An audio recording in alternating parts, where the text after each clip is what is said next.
Hello, guys. Welcome to Ball of a Passion. As you can see, we've got a bit of a packed lineup today. There's a few guests. Hopefully, CK will be joining us soon. But let's just introduce the panel. It's the usual lads first of all. George. How we doing, guys? Good. I hope everyone enjoyed A1's little substitute appearance for myself. I really want to thank him too. He did a great job. So I'm back, and yeah, I'm excited to get into this. And the main man Z. If he's around. Hi guys, I'm excited to speak today, but let's see what's up for discussion. Let's go on, guys. So we've got some new. We've got first of all Nom we've had before. So if you'd like to introduce yourself, mate. Hey guys, hey everybody. It's good to be back on. Hopefully we'll have some fruitful discussions coming up. It's nice to do it on this platform. So looking forward to that. And some new faces. So first, Mr. Wave himself. Hello everyone. Happy to finally be on, even though I've been saying I'll come on for the past 2 months. 2 months. Yeah. Finally made my appearance. And then a new addition, Willow himself. Hi everyone, pleasure to be on, boys. So let's just get into it. So the main thing that's happened this week, so we're talking Euros, we're talking what's going on. So the main we're going to start with is obviously the England game. If anyone wants to get us started on it, just jump in. The silence is indicative of who wants to get into this. I don't mind jumping in, guys, first if you don't want. Basically, I said before the tournament, I was talking to a colleague at work, and it's very difficult being an England fan. Sometimes it's very difficult to invest into sort of England. For me personally, this is purely because it's difficult sometimes to relate to the football that England play. But I feel like the technical level's getting up in the national team. We've got a few players that people can identify with. But I was saying to my friend, he was saying, look, where do you think we're going to end up in the tournament? And I said to him, look, I think we'll get to the knockout stages and we'll get to a certain position, probably quarterfinals, possibly semi-finals, depending on how the draws go. I said, but the biggest problem, I said, was that even though England got much better technical players and they're tactically much better than previous England teams that I've seen, they still have a problem when teams come to press them. They still can't play under pressure. You can sort of see that already when the sort of level went up. I mean, don't get me wrong, I thought the performance against Croatia was excellent, but at the same time I realised that the Croatians weren't the same Croatians that knocked us out of the previous tournament, because they're much older, a bit slower. And I knew when Scotland obviously lost their first game that they were going to come looking for England. And so England sort of knew what kind of game they were going to be in for. And what shocked me really was we didn't really have a tactical response to them. So to be honest, for me it was quite predictable. But it was, we've got so many weapons there on the bench, we just didn't use them. I think if you listen to a lot of the English fans afterwards, most England fans will say the same thing, that they're frustrated the fact that we didn't use enough of our attacking talents and sort of maximise that in terms of how the game went. Quick update: the Hungary-France game that's going on right now. France have equalised through Antoine Griezmann, so that's been happening in the background. But, everyone can go back to normal. Okay, look, the England game is a tough one. I was on a stream the other day and we were discussing this game, and what I said was Harry Kane right now doesn't look fit to me, and when you're seeing him drop deep, his touch is very loose. Even some of the great things that you want him participating in midfield just aren't happening, and he looks a step beyond. So I remember one passage of play in the Scotland game when Reece James whips across, and Harry Kane's clear for that header, and he's a step behind, and he's onside. And I think a fit Harry Kane scores that every day of the week. That's his bread and butter for Tottenham, and he's a big problem. And in knockout tournaments, what you can't do is you can't wait to have your players go play yourself into form. It's not like a league season. You have to be ruthless. And I really want to see Dominic Calvert-Lewin given a chance, because what you're looking at right now is, regardless, we have such quality in the wingers. Again, I keep saying we, but bear with me, lads. I don't have a hat in this game. But when you have such quality on the wings, and the way that we're playing with a double pivot, which might be redundant, but the creativity's on the sides. And if you're going to have a striker come in deep and take himself out, kind of the final third and in the box, he better be good in terms of sticking with the ball. You can't have him losing the ball into midfield, and that's what was happening with Scotland right now. They were squeezing the center, sure, but Harry Kane's touch was horrific. It was loose, it wasn't sticking, and that was the problem in terms of us trying to build. Then what you had was Mount just trying to do it himself, essentially, or Foden when they got the loose balls. And so you just had a very mixed set of profiles, really. You know, I don't say this with an Arsenal bias. Bukayo Saka would have been far better for balance on the right than Phil Foden.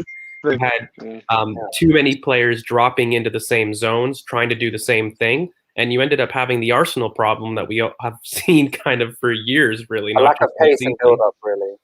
Yeah, and you saw this U-shaped attack. And so for me, I don't see it terribly as a worry, but Kane is a worry. And I see him, he's always impeded this team publicly and also playing wise. And I hope that Southgate is brave enough to not wait to play players into form, because I think we've actually seen this not just with England, but with many teams in the tournament where traditionally great leaders of the team haven't been performing, and you need to make sure that in knockout competitions you take advantage of these moments. Just want to quickly expand on that Kane point, basically. So he doesn't look good. Let's be real. He doesn't look great. He doesn't look like he's himself. He looks his touch is off. But I think the main problem we're having with Kane right now is a system problem. We're surrounding him like you have arguably the best informed left winger in the world right now in Jadon Sancho, and you have one of the most promising right wingers in the Premier League in Bukayo Saka, and yet you're playing Raheem. Raheem, I understand because he's a good transitional outlet. You can hit him like he makes good runs into the box. You can hit him consistently on the break or in build up. But Foden and Mount makes no sense. You have one, you have the other, and you play them in the profile that you need to have played them in. If you have a right winger who, especially with Harry Kane, who thrives on movement around him, who thrives with pace around him. If you look at his partnership with Heung-min Son, that's how he gets his bread and butter. Basically, he needs pace around him, and he needs players that can make runs in behind. So when he does drop deep, because he does like to drop deep, he has runners in front of him that he can hit. At the moment, as George said, we have a lack of pace and build-up because we have two DMs who are systemically passing the ball in a non-progressive fashion. I.e. Declan Rice, if you look at the pass maps, you can see that Declan Rice is moving the ball sideways and backwards, sideways and backwards, sideways and backwards. He's not progressing the ball, and the same thing with Calvin Phillips. And it's Mason Mount, as George said, trying to do himself, and he doesn't have the balance in build-up and the balance in play to be able to allow him to really thrive and actually make decisive balls into the final third. So it's a very simple problem for me. You take out one of Calvin Phillips or Declan Rice. You either add Foden, you make him central, and you put Saka on the right, or you bring in a Henderson who can actually progress the ball a bit better. He's a good ball progressor, and he works well in the central role. I don't know what people think about that, but that's my opinion. I think my problem yesterday could have just. Sorry, you go, mate. No, I was just going to say with England, I think my problem is, and it's been throughout the years, we have a lot of pragmatic managers, and I just feel like we don't play it like a big team. It's like we never release the handle break. Like last night, for instance, I wasn't seeing the fullbacks overlap that much, and I just feel like there's not that much width on the pitch. Like, I thought it was quite easy for Scotland to counteract what we're doing. And if I've looked at the couple of games we played, it's very obvious what we're trying to do. We kind of have Kane in the middle, but then pull him back, and then have runners try and get in behind. But I think after a while of teams watching that, I think it's very easy to counteract what we're trying to do. And it's not really working. I feel like we can push up a bit further than what we do, and then push the fullbacks up to actually stretch our position, which I don't feel like we are doing, because you've got someone like Reece James, who is a great crosser. Shaw this season, I think, has been absolutely immense. So he's very good at getting into the attacking positions this year. I think he's got quite a few assists this year. And I think that plays to Harry Kane's strengths of being that poacher in the box. I know we've seen him be, a great passer this season, but, he didn't get, top goal scorer in the World Cup for no reason. I think we need to be getting the ball to him in the box. And I just feel like we play very obvious football. And that's an instruction, by the way, too. It is an instruction because Reece James has been bombing up the pitch all season. Same with Shaw. So it's true. It is a coaching instruction. Yeah, and without sounding too generic, it's just negative football. And I think, you can see, as you said, this season, Shaw and James have been bombing forward. So as an instructional thing, England need to be a bit braver because they definitely have the talent on the pitch and on the bench to completely blow teams out of the water. And it's something that I kind of mentioned yesterday as well. And I think it's a bit, it's just doing the squad a bit of a disservice to kind of play this way. And especially with such a defensive pivot when you've got a lot of attacking options who, as you love to say, are technically secure, George. You can just give them the ball and just know that they'll hold on to it in dangerous areas. And especially with introduction of players like Saka who know how to grab a game by the scruff of the neck. It's only going to be a positive outcome because yesterday was far from a positive outcome. And I don't think the Croatia game's much to go off either. As Nom kind of mentioned, they're 3 years older than when we faced them. Modric is 3 years older. He's not the guy who won the Ballon d'Or anymore. So it was a dead rubber game for me really. And it just goes to show a team that has a bit of belief can kind of pin a team like England back, who should not be pinned back. England should be performing like the Italy, the France's of this tournament. It's not. There's so much more in their locker that being fully realised. I think footballing aside, right? I think one thing that really annoys me about this England squad, I think we see a lot of energy when they're not playing the game. You see them in the interviews; they're also pumped up to play. But as soon as they step out onto that pitch, it looks like all of those players they lose that energy that they've shown throughout all the interviews and stuff. And yesterday, when I was watching that match, I was like, if they pressured at least 10% more than they did in that game, I think they would have actually taken something out. They weren't running enough. They weren't pressing their mans enough. And to be fair, it just looked like they didn't want to win the game. So I think footballing aside, there's a lot of factor to motivation, and I don't know if they were motivated enough to win the game. I think they just thought they can come to the pitch. Scotland are an inferior side. We've played against them in the Premier League week in and week out. We can beat them, but in fact, it didn't happen. And I think Scotland almost won the game instead. So yeah. I mean, I definitely do think psychology is a massive factor behind it. It's just as important as skill. At the elite level, you need the psychology to win, and it could very much be that issue with England as well. Kind of lost the game before they stepped out. Wait, I'll tell you what it is. It's symptomatic, though, isn't it? I mean, I saw an Instagram post with Phil Foden, and he had the Gaza celebration. And I just thought to myself, what's going through a player's head that they're having to look back in the past for motivation to do that? And shouldn't you do your talking on the pitch? I mean, to me, honestly, it's disrespectful towards Scotland, right? I think even Rio Ferdinand in one of his interviews, he was saying, this will be an easy win for England. And I'm looking at that Scottish team. I'm thinking that Scottish team are going to be coming down. They're going to be playing for pride. It's almost like players don't understand what they're going to be expecting to find on that pitch, and they're not willing to match it when they get on there. It's one thing bragging about how good you are and how technically superior you are to a lot of those Scottish players, but the reality and truth is, when you step on the pitch, you've got to prove it. It doesn't matter who you play. You could be a Premiership player, and you could be up against a non-league team. The bottom line is, you've got to go and earn your right to be a superstar. You can't just think that in your head and before you stepped on the pitch and think everything's going to be easy. And that's, I think, the problem. They're psychologically sometimes really weak, and I think they hide it behind bravado, and that's what annoys me about some of the English players. What happens is, I think your technical leaders right now set the tone for a game. I've said this before, and when you mix that with players doing the same roles in the same zones, you're going to have a stuttering output. That's gonna happen regardless. So when you look at it from a build-up perspective, sure, it's slow, but Calvin Phillips and Declan Rice, why do you need them doing the same thing? And arguably Calvin Phillips has played himself into form, so let him, be the starting DM. Stop having to fit names into the 11. Again, Kane, if he's not doing what Kane does and drops deep and sticking the ball, give Dominic Calvert-Lewin a shout. He's perfectly able attacking the box and crosses. He's done it to pedigree in the Premier League. So if you're going to have your fullbacks deep and cross, which seems to be a tactic, by the way, not just this game, but in the lead up to all of England's games, they don't have them bombing.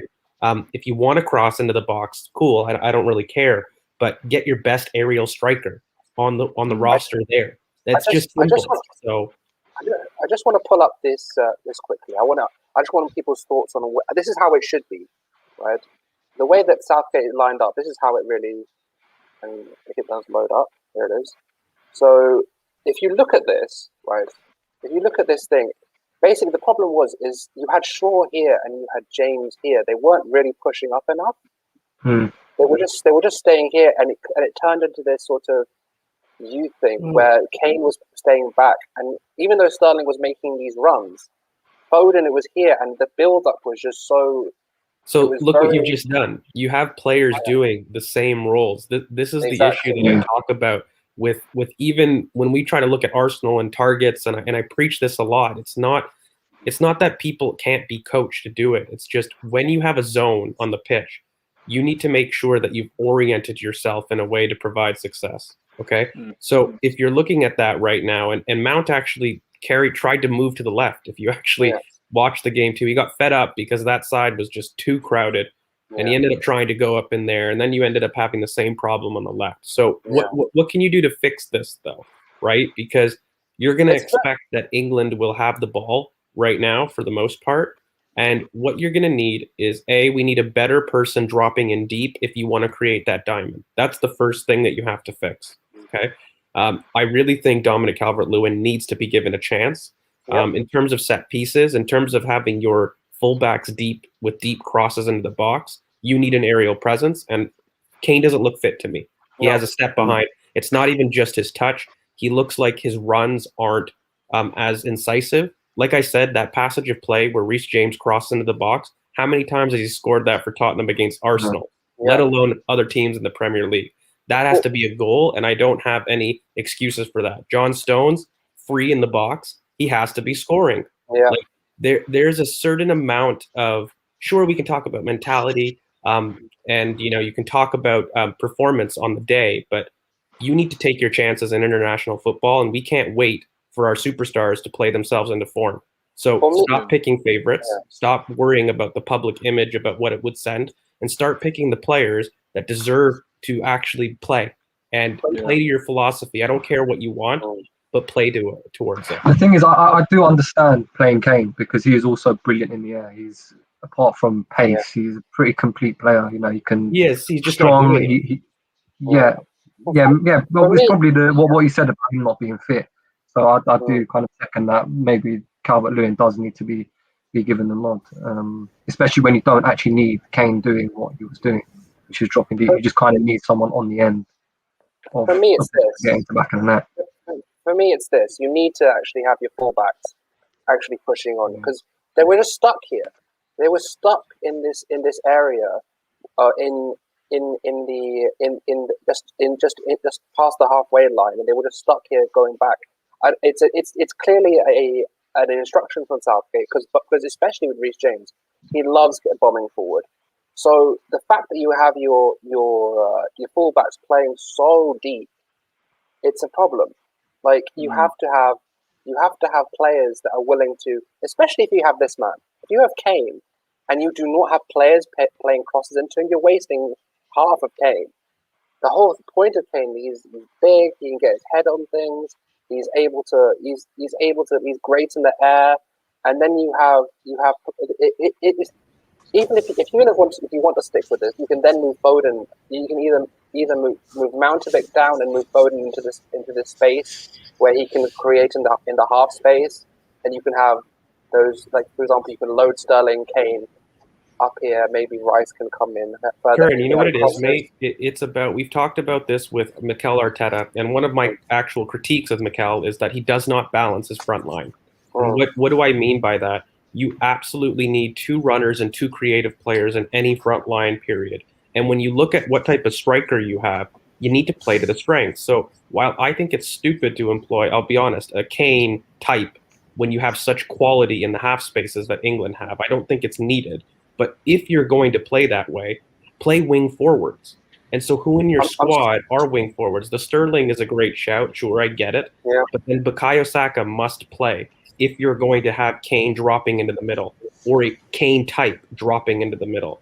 If you want somebody that's an off-the-shoulder striker, then you can surround him with technical security across the front line. Then you can have your Fodens, your Grealishes, everybody across there in the half space. That's no problem because you don't need a technical reference because they are the technical reference.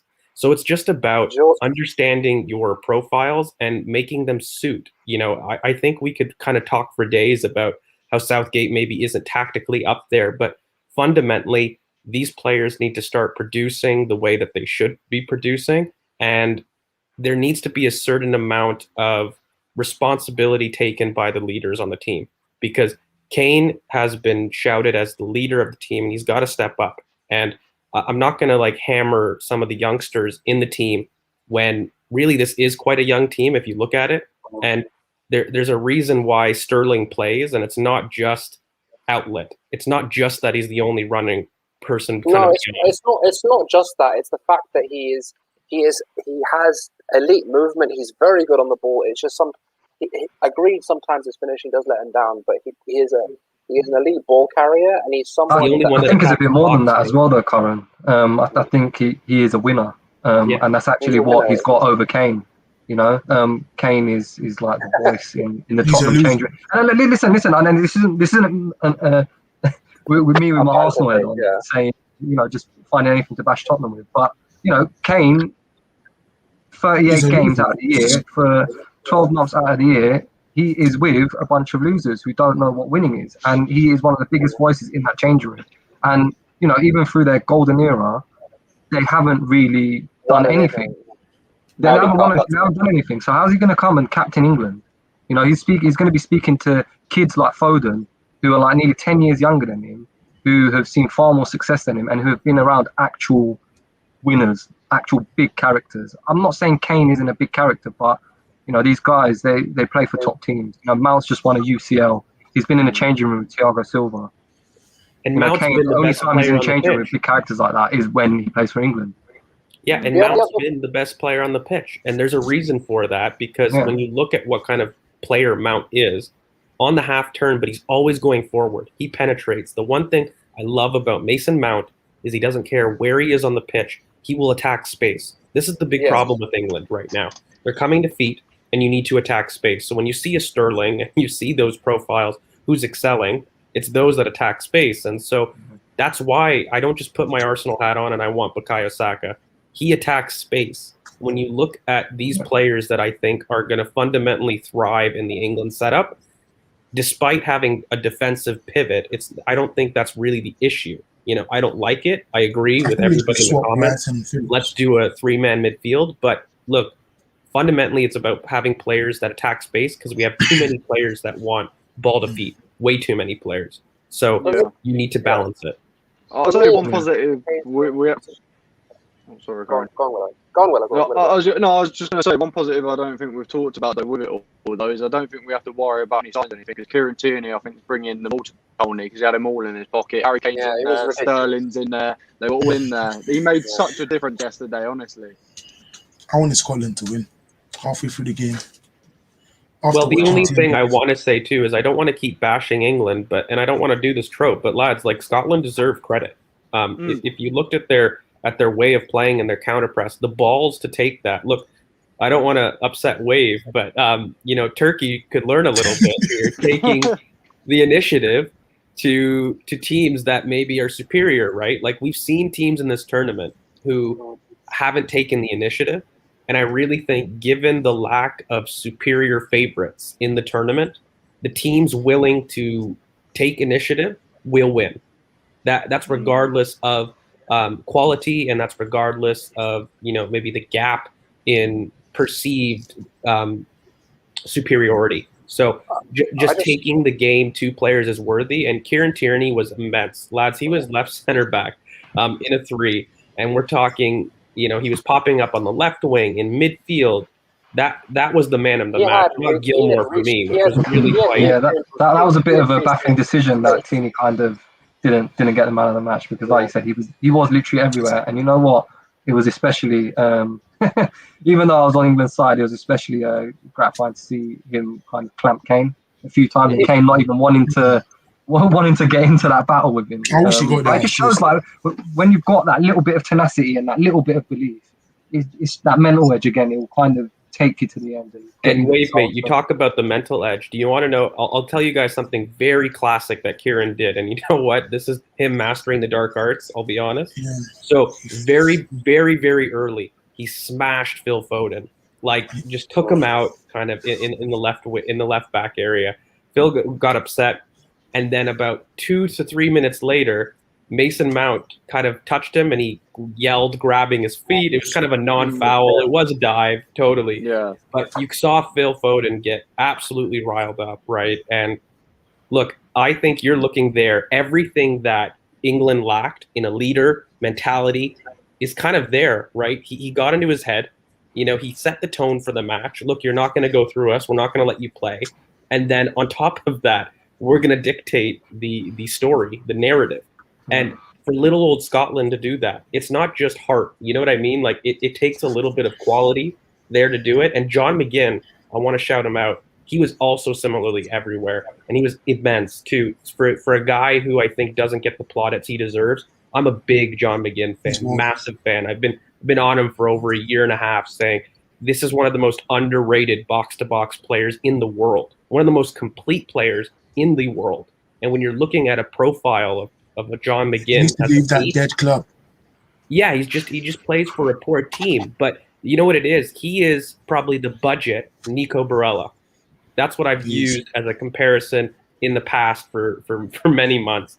And you know what? He deserves his praise. I just wanted to give him his 30 seconds of kind of deserved praise, because I felt that Billy Gilmore, while good and nice on the ball, it was kind of a really perplexing thing. I think he got it because he's young. Yeah, I agree. Yeah, I didn't understand that. I didn't understand that man of the match at all, TK. I don't think it's even because he's young, because he was literally being ragdolled by the England midfield. He was like literally chasing. The commentator was saying that he looked tired. He was running behind, at the pace was like getting to him. And to be frank, if you looked at him, he was literally puffing, trying to keep up at this pace. And to be honest, that was the only madness that the Scottish manager did. He put this youngster in there into what I would call the cauldron, either to sink or swim. And I thought maybe he's being really smart, saying, right, this is going to be the toughest game you're going to get, because you're up against England, and you might as well get baptised now because we need you later on down the line. Or he was just being foolish, thinking that he knows Mason Mount, and he'll somehow sort of get to compete with him. Yeah, but personally, I thought he didn't really. He kind of sunk. Really, he wasn't. I was really confused about that man of the match. Look, I like Billy Gilmore. I like him too, and but he looked off the pace. Yeah, no, he was, and it didn't make sense to me. There were others there. I guess, I don't know, maybe just to wrap, because we've talked about England for half an hour. I don't know, Jordan, if you want to do it. But we could probably make a whole pod on England, but maybe just my last thoughts on it is simply, when you look at England right now, let's play not superstars, play the ones that are in form. That's very critical to doing well in a knockout tournament.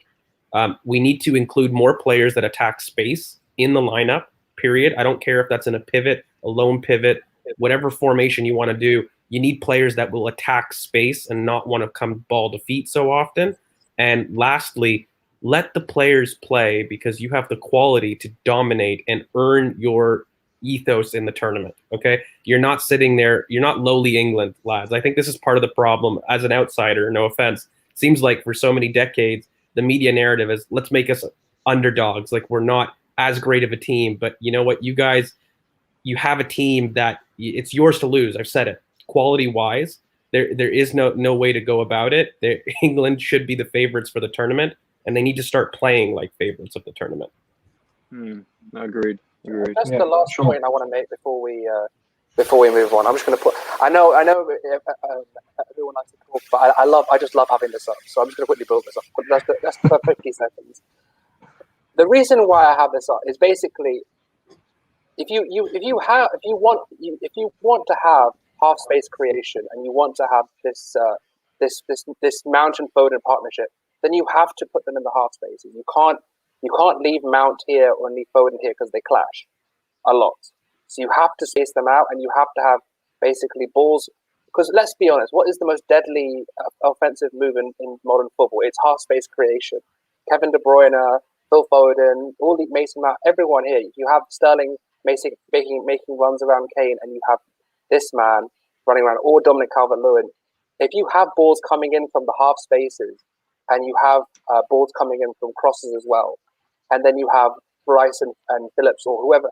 I don't want Phillips personally, but if you have, for example, Henderson here, they can assist in build up. It makes things so much easier. And at the moment, it's just so dragged out and so slow and lethargic because they have too many players in that zone 14. They have too many players that just want to they're either pulled back or they're just sitting in this zone, and you can see how crowded it is, and it's not working at the moment. And I think that's a good point to stop on with this in this England game. So I want to talk about. I mean, everyone saw my clip. I thought Croatia would lose to the Czech Republic. They got a draw. I mean, for me, it was a game. I maintain that I still think that the Czech Republic will qualify for the next round. I think they're physically they're just better in this group than a lot of teams. So and they proved that against Croatia. And I think that the England Czech Republic game isn't going to be an easy game, especially with the way we're playing. We're playing such slow, lethargic football. Unless Southgate makes some changes, it's going to be something that's going to be a very difficult game. You have the likes of Souček, Klozek off the bench. You have Schick. I just a word on Schick. I have been. Before I was even talking on Twitter about football, I was always a fan of this guy. He's big, he's strong, he has a great set of feet on him. He's good in the box. He's a great hold-up guy. Like everyone, complete nine fetish. You know me, man. You know me. I love my nines. That's my thing. But you have a lot of quality in this Czech team. From Vlasic in goal, I think has had a great tournament. Kufal, obviously, the same thing. They just have a lot of hard, sort of difficult to break down players, and it's doing them well in this tournament. And we'll see what happens in that last game. I thought the penalty they got was a disgrace, though. I saw even Lovren afterwards tweeted on about how much of a disgrace it is, and I do love to see that because I'm not the biggest fan of Lovren. But the penalty they got is just like, I thought this tournament, the one thing I will say about it is, and it pins on the referees in the Premier League, they are so much better than the refs in our league. Our refs are awful, and they're like VAR has been so much quicker. It's been so much better, but that is the only controversial decision I have seen made so far in this in the Euros. While Premier League, we're talking about VAR nearly every game, and I think it just amplifies how much of a disgrace it's been. What did you think about the Sterling penalty shout? I thought that was a pen. I thought that was a pen too. And whenever Peter Walton speaks, whatever he says, the opposite is right. So he said it wasn't a pen. So for me, it looked a bit. I didn't want them to get the pen. I don't think England deserved. No, they didn't. But that doesn't really matter. You know that even against one of them. Listen, a pen's a pen at the end. But I didn't want them to get the pen. That's what I'm saying. It would have been a partial Scotland. I think it would have been a soft penalty. I'm not sure if it happened to England, if England fans would be peeved if that happened the other way around. So he was looking for it, but he did get fouled. If that was anywhere else on the pitch, it would have been a foul. So that's what I kind of don't get with the whole penalty calls. If it's in the Premiership, yeah, I think so. After they've done 5 replays, check the offside, ask Peter Walton his opinion, ask Alex Ferguson should they do it. Do you know what I mean? They would have probably given it, yeah. But I guess. To be honest, I want to back that. I think it was Lee Dixon in commentary on the commentary I was listening to, who more or less said it in commentary, which made me laugh because he just said, basically the standard refereeing here and the VAR operation is so good. I mean, he said basically the way the VAR, so he didn't mention referees first. He just said the VAR was so good that it can't be the VAR system in the Premiership that's fault. It's the people who operate it. And I laughed when he said that. VAR is a tool at the end of the day. It's there to make your job easier. If you put people who aren't good at their jobs, obviously you're going to get results that aren't good as well. So yeah, I'm not sure. I think the World Cup, the Euros, and VAR use in other leagues has shown that the problem isn't VAR.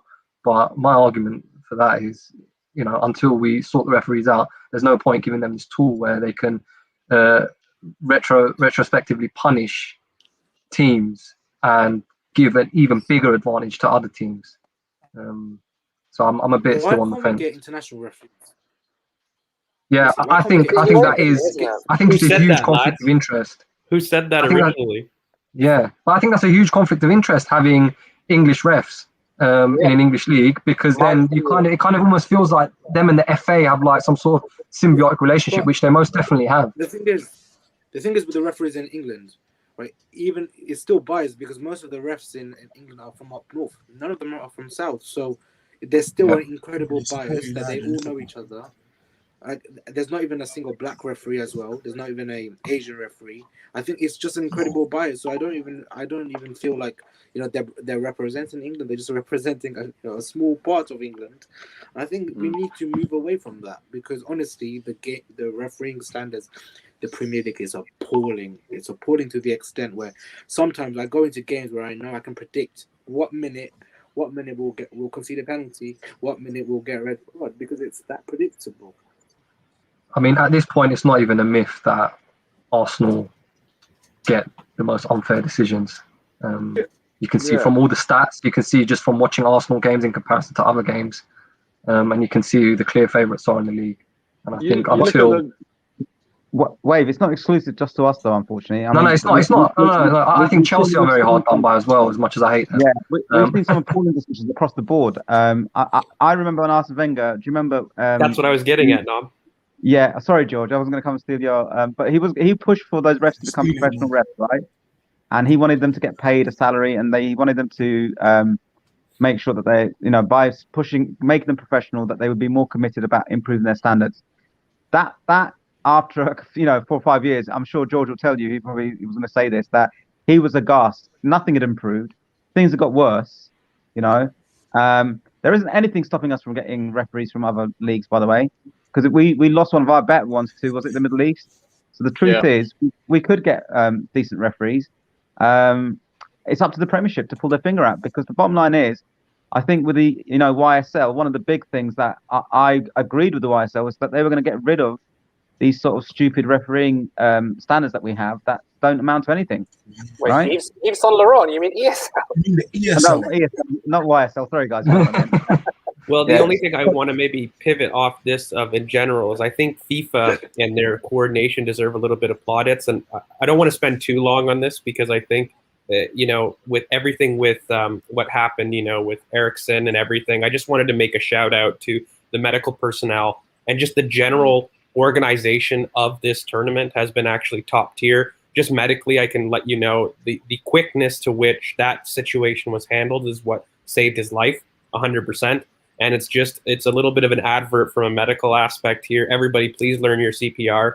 I'm happy to share some resources, but it does save lives. You have physical proof. I know it sucks seeing it in your escape and seeing this, but as somebody that sees this quite regularly, it's a perfect advert, unfortunately, for CPR and what it does. And you don't necessarily need a defibrillator. Everybody can do this, and it does save lives. So I just wanted to put some plaudits where the refs in general have been absolutely immense.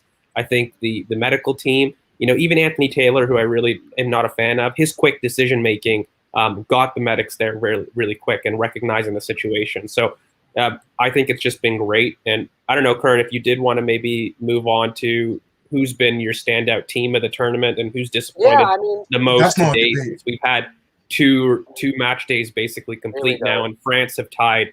Just for everybody that's watching right now, 1-1. It's 1-1 officially, and that's the full-time result. So I don't know if you wanted to. You're the best team is.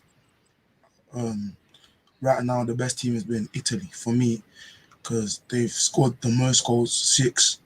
They haven't conceded yet, and they've dominated every team they've played.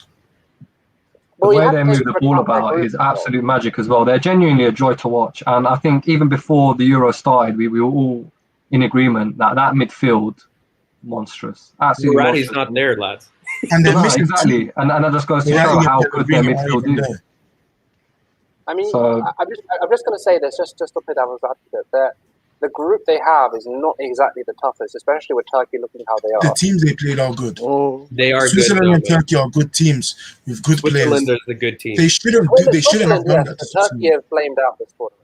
Let's be real. Turkey have flamed Turkey out. on the opposite ends are my disappointment of the tournament because Yeah. as much as I give Wave a hard time, I felt that they would do well in the tournament. You know, They and should have. and I mean, from a perspective of looking at Italy, Curran, it's the way that they're playing that's impressed me. Mm. So if you apply these patterns of play and how they're organized into better teams, the result doesn't change for me because they're so organized on different areas of the pitch. Their coaching is immense. You know, Chris, we've said it before. Like Mancini's the best Mancini's the coach best in the coach. tournament, and he's showing it. And the trouble that I have right now is, you know, if we're looking back at some of these predictions, Italy is a good shout for going far. And I worry with this France result. We did call this where France will stutter. And we did say that I think it's a closing of an era. And I think this 1-1 tie with Hungary is significant. You know, you can't not hammer England for doing the same thing with Scotland and then not look at the game right now that's passed with Hungary and what they have on the pitch. You know, it's inexcusable to go 1-1 with If Hungary. Hungary had Sorry. Szoboszlai, they would have won today, I think. It doesn't matter It's a for me. I think it's hypothetical. It's a about when you're in hypothetical. knockout competition, to be honest, lads, performance matters. Your previous game matters. You don't have time to think, oh, we will go through depending on our superiority. You don't have the benefit of playing to form, right? So you need to go out there and get the job done every day. And, you know, Italy have done that. This is an example of another team facing inferior opposition, but haven't changed their way of playing. They've sat there and they've played to the best of their ability in both weaker type teams, but also to teams that are quite good. You know, Switzerland, Turkey, they're tough teams. They aren't teams that you would traditionally think, oh, this is an easy way to play. And, you know, while for all of the wins that France did with Germany, Germany dominated the ball in that game. Germany dominated the chances in that game. And they're actually quite unlucky not to have some of the output turn the other way because that game was not a 1-0 to France in terms of play and balance of play. It was a very close game. And, you know, I think that group in particular, everything's open. So this game that we're going to watch in about 45 minutes, maybe we'll be a little bit late, but Portugal and, you know, Germany, that's a huge game for that group. And look, fundamentally, I've understood that, you know, Deschamps has his way of playing, but I did say I really think this Benzema addition to the team, while individually superior, did horrible things for the team dynamic that got them so far in the previous couple of international tournaments. That ethos that they built as a team is really impacted by a Benzema type person. I think Deschamps is going to be pragmatic no matter what, and I think the criticism levied at some of these teams, you know, even Santos with Portugal, they're both defensive managers, you know, and it's not just that. I think it's how you play with that team. And when you add Benzema, you add an ego, you add a different type of player that's expected there. And I've just been very disappointed with France. And, you know, I hate to say it, but, you know, I did call them struggling in this tournament. I think on individual quality, they're going to go far. But I think what we've seen so far has let us know that they're not the same team. And so I think if I was them, I'd be very worried because Italy seemed to be on their side of the bracket, as well as Belgium, who, by the way, we haven't even talked about Lukaku, who's had a storming. And Chris, you've spot on about, you know, your original shout. No, I'll let you go with the Yilmaz. But Lukaku's been immense. He's the best 9 on kind of in the world right now. On form, he's the best 9 in the world. And Belgium, I don't think are great because they do offer a lot of transition spaces. But when you've got arguably the best attacking midfielder in the world, and you've got arguably the best striker in the world, you're always going to have a chance to win games. And that dynamic seems to be played quite often. I think we've seen it. Belgium struggled in general play, but a moment of brilliance lets them loose with Lukaku pouncing. And you need that in international tournaments, right? You need those players to take their moments. And so that's going to be the name of the tournament. Like I said, there's no favorites. So I think the teams that actually take their chances when they come are going to go far. I mean, for me, it's just, I struggle with this because if you look at the teams in Italy's half, as someone said before, they're not going to be tested for a while. And if you look at the teams that are on the other half, the England's, it looks like it's going to be a bit of a bloodbath. So it's just, I worry with both with both sides, because I see a lot of teams coming out of the woodwork like you wouldn't expect, like the teams like Ukraine. The Netherlands have actually looked okay. I don't think they're going to go far. They look okay. The Czechs, as I mentioned, that's my dark horse. I mean, I'm sure I'm missing someone. I got nothing. There is one more team that, if it comes to mind, I'll remember. But this tournament is looking so sort of like dysfunctional. No one really knows what's going to happen, because there's a lot of teams that are underperforming that you think would perform at the highest level, and there's a lot of teams overperforming that you thought, well, they should be coming fourth. I mean, they should be the last pick of the group. So we'll see. As Archie's just said here, that Holland game, that Holland-Ukraine game was I loved it. It was a great game of football. That 3-2 was a lovely game of football, and I think there's going to be. I don't think it's going to. This tournament is going to be one that you're going to be able to predict in the group stages. I mean, if you look at Euro 2016, Portugal didn't even win a game, if I remember correctly, in the group stage, and then they pulled through and won it. And I mean, you remember the Iceland story, the Wales story. There's a lot. The Euros isn't as sort of like, okay, these are favourites. This is what's going to happen. So yeah, Karen, I think going back on that point, it's about building momentum as you go along in that tournament. The team that builds momentum as they go along are the team that manage to get through it. And I think, that if you're going to be a team that wins the tournament, you're going to always have one bad game in that tournament. You just want to be lucky that bad game isn't going to be the one that's in the semi-final.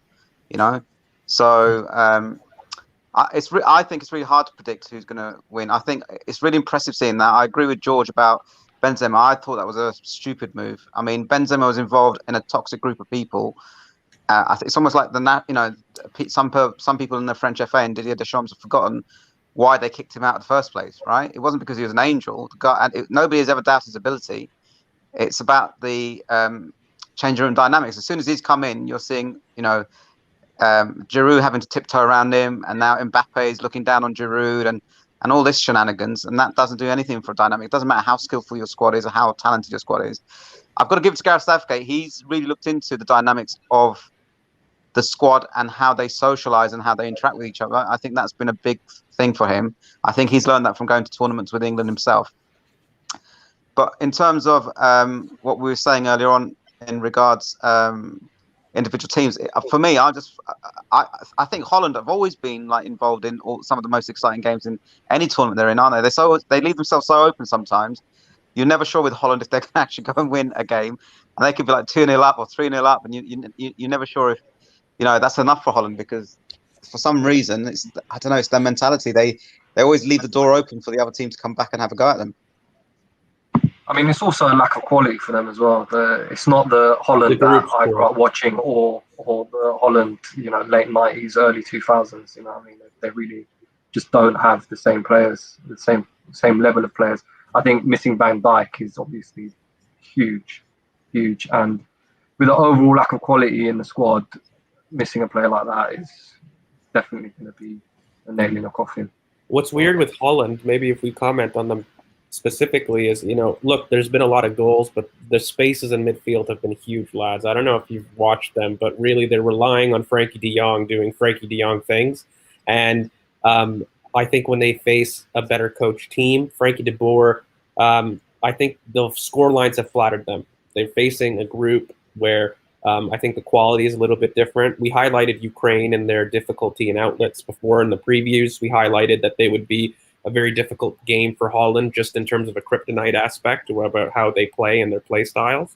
So I think, to be fair, maybe to look at things coming up, I think that Italy are probably leading the tournament in terms of your perceived favorites. I think that maybe if I had to pick my personal disappointment, sorry, Wave, it's going to be Turkey. It's because I think I fully rate agree, though, man. I think Turkey have been absolutely cowardly in their approach, and they really haven't shown that fight and that hunger that is so important, and that is a thing that we've been talking about throughout this podcast. That they showed, like, to get the best of the top teams in this world. Yeah, in the lead up to it, it's like you've done it when it kind of mattered, but then when it really, really mattered, you didn't even show up. And I think losing against Italy, fine. They're a great team, and I actually got my money on them to win. But losing to Wales, they're kind of. I know Bale and Ramsey are kind of special talents, and it's kind of hard to pick out in that Turkey team anyone who's as good, apart from maybe Chaka. They're part-time footballers these days, Aaron Ramsey and Bale. Yeah. But exactly, apart from them, come on, I think it was a good matchup, especially when Turkey have done pretty well against much, much better opposition. I do like that Moore kid. I do like him. Yeah, he's good, but you know what, lads? I think lad in the air. Go get your head on it. What it's been is we kind of talked about this in our preview, right? So when you look at knockout competitions, they're a different type of game, right? Defense and compactness is the name of the game. Transitions become hugely important, and taking your moments are the way that you win knockout games, but knockout tournaments, right? And so when you have a team that, is maybe not playing to their ethos, as in Turkey, where they should be on the ball, but they're playing a little bit deeper, that hinders them massively. I think when you look at this tournament, as a Greek and a proud Greek at that, we won a tournament off set pieces. And it's not because of quality. It's about keeping the distances. Yeah, it's about keeping the distances tight, compact, and, it's about taking your chances when those moments come. That's what knockout tournament is built off of. It's not built off of form. So if I had one advice to teams generally right now, it's that the favorites of the tournament are doing exactly this. I know they scored a lot, but Italy, if you really analyze them, their distances are just so compact. They're beautiful to watch. Their attacking patterns are tight. They know what they're doing. And when they have a chance to capitalize on a moment of play that they're up, they do it. And so I think if you're going to go far in this tournament, you have to make sure to keep yourselves compact. You have to make sure that you take your moments when they come. And of course, international pedigree takes a consideration, right, Wave? I think Turkey, despite being so talented, international pedigree and being on the biggest stage is a hindrance to teams like this. And so when you've got a team maybe like Italy or Holland, who traditionally right now aren't on the major up, but historically in the past they've been super weights, you can't discount that kind of experience going into later rounds. And so those three things, I think, are going to be the benefit for some of the bigger teams as we look to a tournament that's so mix and matched and unpredictable. I think to also add to that point, Turkey have got one of the youngest teams in the tournament, if not the youngest, I think. They do, I think. And so that kind of goes into your international pedigree thing. None of the players in the team are actually experienced. Also, if you look at where the players have come from, even teams like Scotland have got Premier League players from top sides in their team. Turkey, in midfield, we've got a West Brom player. Soyuncu's the only player from the Premier League. Chaka, as good as he is, he's from Super League. Same with Tufan, who plays for Fener. And you know what? He has been completely out of his depth, and you can tell that he is not from the top league, because like being a Fener fan as well from my family side, you kind of seen a decline where players have now gone to Super League to kind of just retire, and the quality has just dipped massively. There's the top players are the players who retired. Like when you look in the past, Schneider, when he was completely finished in the top leagues, he went to Turkey, absolutely ripped it up. Drogba absolutely ripped it up. All these players go there and absolutely rip it up. It's kind of like the MLS of Eurasia. You know what I mean? Demba Ba is another example. Yeah, Demba Ba went there, ripped up. Who was the Arsenal player that went there as well? Benny Kafobe. He went to Trabzonspor and he had a good career there. So it just says the level really of where the players come from. The best player that we're depending on is probably Burak Yilmaz, who's 35 years old.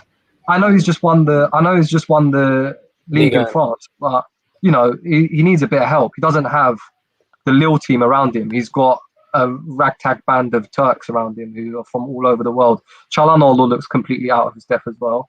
It's just, Just to go back to George's point quickly about Italy, I actually want to give a controversial opinion on Italy. I think as you talk about the big moments, I think they've covered the space well. I think they've defended well. But when we talk about big moments and scoring, I actually think they've been quite wasteful in the attack. I think Insigne, he gets a lot of the ball, and I think he's quite wasteful on it. He doesn't make the right he doesn't make the right choices a lot of the time. I also agree with Berardi. I think he doesn't make the right choices a lot of the time. So I think when they actually do come up against a big team, I'm looking against them against Turkey. They're having so many attacks a game. But I think if they do come up against a bigger opponent like a France or a Germany, they won't have as many attacks as what they have been having. And they do, like, their attack to goal ratio, I don't think it's that brilliant.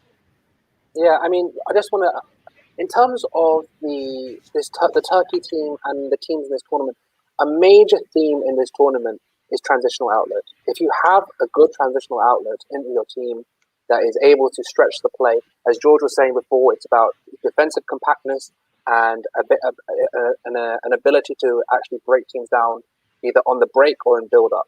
And to do that, you need transitional outlets that that can make runs. Like we all love to hate on Timo Werner, but he's a great transitional outlet. He is able to make runs past defenders and draw defenders away. That's how literally they won the Champions League. How Kai Havertz got through that game.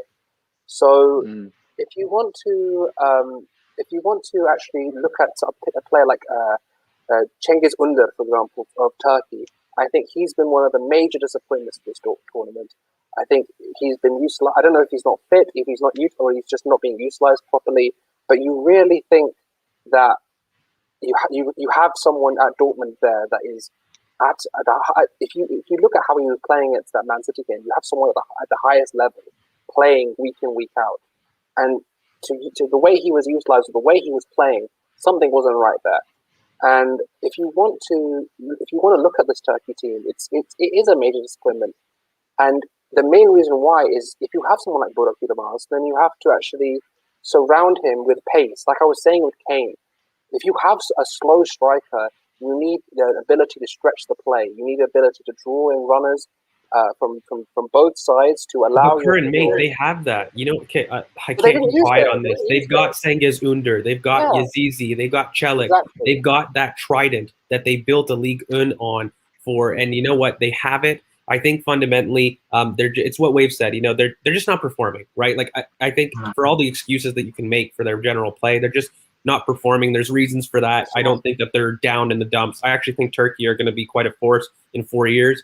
I think they've got a lot of youngsters that haven't even built up that pedigree that we're talking about, both in larger leagues, but also internationally.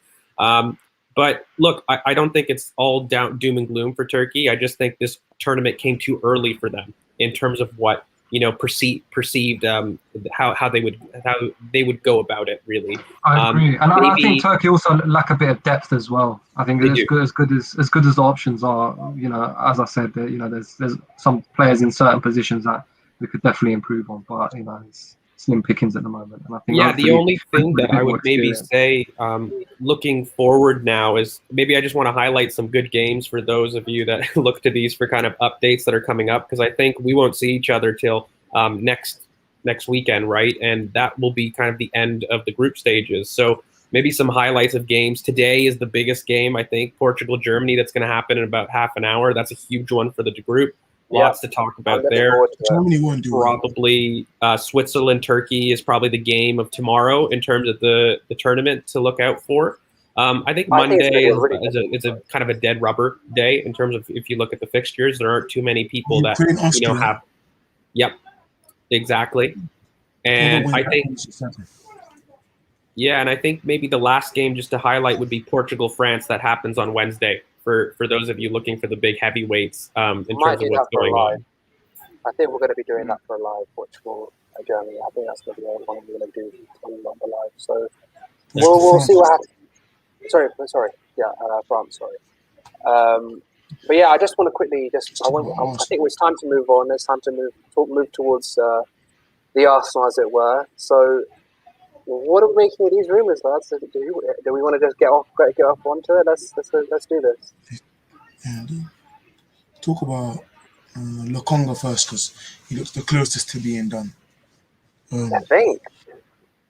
Lakanga. Okay, so I don't think I've had a chance to really say my thoughts on this. And you know what? I'm going to say is I don't think I can make a full opinion because I haven't watched games. I'm going to be honest with you.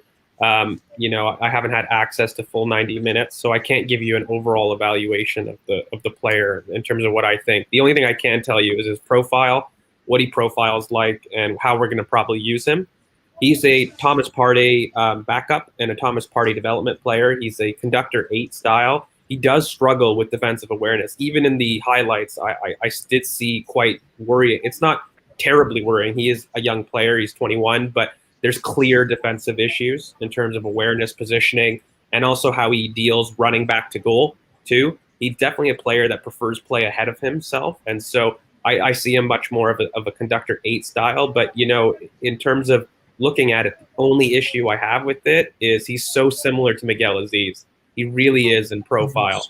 And so I don't think it's an issue because we're clearly doing a midfield revamp. So I'm actually quite excited about a purchase like this in terms of what it says from our budget and our actual philosophy going forward from a recruitment standpoint. He seems to be a data-driven appointment, right?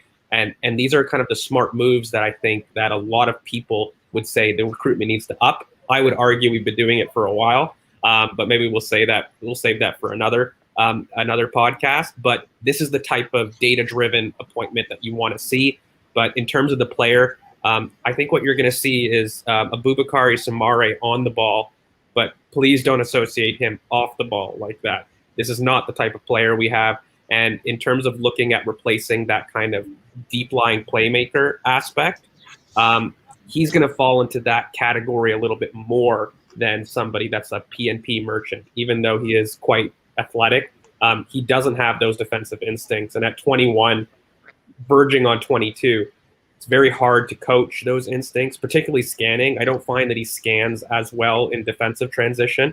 On the ball, he scans immensely. And that's one of the benefits that you have with a player. But I find when he's lost the ball, he's kind of lost in the center in that aspect. And of course, again, that can change. He's 21. It's not a huge thing.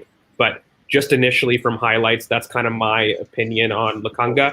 And I do worry that Miguel Aziz is a very similar profile, lads. Like scans a lot, on the ball immense. I think Miguel has a little bit more in the final third than Lakanga does. I think Lakanga is a little bit more deeper. Whereas, Miguel certainly has a lot more going forward, and he's a little bit more of the 6'8", 10 type, whereas Lakanga, I would argue, is a 6'8" kind of versatile. But it's a great purchase, and I'm excited for it. It's just I think that he isn't going to start, and he's going to be a backup. He's part of the pivot rebuild that we're doing. But surely, I think it's kind of positive that we're going towards these kind of profiles. I mean, it's not a bad thing if we stack up players that have athleticism and PMP, whatever you want to call it.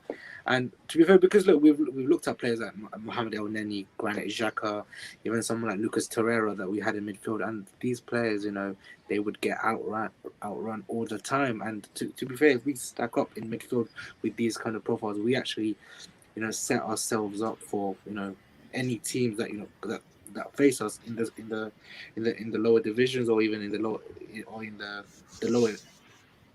lower place teams, and we won't get outrun in midfield. And that's the main thing, is to have enough cover so that we can cope in a 38 plus games season. So you can never have too many of those kind of profiles, honestly. He raises the floor, and I think we're going to come back to this on a lot of the signings, and I don't want to keep repeating it, but fundamentally, when I look at this type of signing, he raises the floor of the team. And I think with some of these confirmed links that we're seeing, there's a lot of anxiety on the timeline. Don't look at some of these links that seem to be sure as starting positions, because I don't think they are. They actually are great squad depth, like immense squad depth. So I think he raises the floor of the team, and that's really what you want to look at when you're looking at evaluating is this a good deal or not. And I think what we've seen with these links, and I don't know if everyone agrees, is we have a lot more money than we thought. And even than I thought, who's been optimistic on the budget. Spend a lot. I think that, you know, these anxieties need to be tempered because I think we are playing in a different pond than people thought we were. I think a lot of the, you know, criticism on some of the signings that we're seeing is, oh, but what if I use my money better to buy this type of player? That's the kind of fear I'm seeing on the timeline. And that would be true if we don't have a lot of money. And so, but if we do have a lot of money, you have to evaluate, does this player improve the floor of the team? If he's replacing Torreira, Guendouzi, who's potentially going out, as we've highlighted before, Ainsley Maitland-Niles, these are players that we would assume maybe on the way out. Yeah, Ceballos, Odegaard are out, right? Like, there's a lot of midfield surgery. So I just don't want it to come across that I'm negative on the Lokonga signing. I am quite positive. It's just I want people to understand the player that they're getting. And I don't want them to misinterpret his athleticism for defensive competency. I think we can all kind of assume that he is definitely a depth signing more than anything. You know, he is. We needed more than one central midfielder anyway. So if he's in addition to what it seems like is going to be the marquee signing, I don't know what we're on now. Who we're on now? Is it Camavinga that's coming in now? Was Bissouma the smokescreen? He's probably the first choice, I think. Yeah. Well, I think that was something Z was saying as well, where Camavinga was probably higher up in our priority, and I think in terms of Bissouma, you know, he's obviously our plan B or plan C. Sorry, what were we saying, Z?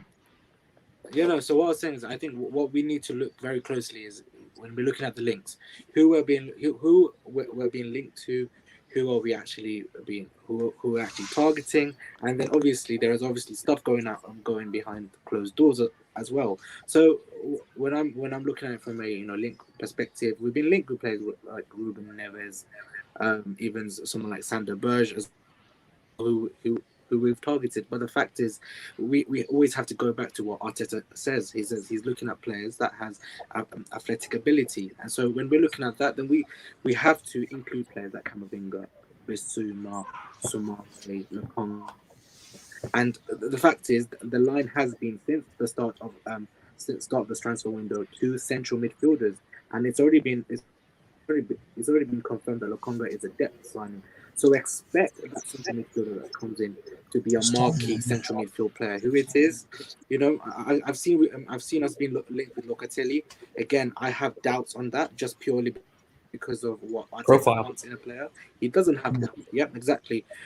So this is why I'm more inclined towards Camavinga. Again, I've asked three different occasions whether we're interested in Camavinga. It's a flat out no. But again, how can I trust someone that's been offering his player around to all different clubs all summer, right? So I think honestly we might just see a surprise. We might see a surprise profile. We never know. But with hands on heart, I feel it's just a general feeling. I feel like Camavinga is the player that we're looking for. And how many days is it? We've got around 9 days to find out, what happens with him in terms of his contract situation with Rennes. So yeah, the only thing maybe I just want to add on, Z, is just a reminder to everybody, and I want to do this every window. What is an Arteta player? I want to be very clear because I think a lot of this anxiety, like Neves, I poo-pooed very early. Even Locatelli, as much as I love the player, I don't think he's the profile. So I just want to go over what is an Arteta player again for everybody and apply that context to who we're linked with, and it should make sense. So when you're looking at an Arteta player, what is that type of player? They need to be versatile to multiple systems or multiple formations. That needs to happen for any link, okay? Additionally, they need to be a ball-carrying progressor. That seems to be a common thread for all of Arteta's major targets. And then lastly, in terms of the athleticism, they can't only be good in the first 5 yards. They have to be good over the last 15 yards, okay? That's when you're running back to goal. These are constants in any of the players that we're looking at. If you even apply this logic to Lokonga, for as much as I think he has difficulty in the awareness, he's great over 10 or 15 yards, and he's great over the first 5 yards. That's immediate in any of the first little clips that you see. He's versatile. He's a 6'8". That's a check. And he's a ball-carrying progressor. So when you look at links, he hits all 3 of those fundamentals. And so that's why you can think, okay, this link actually makes sense.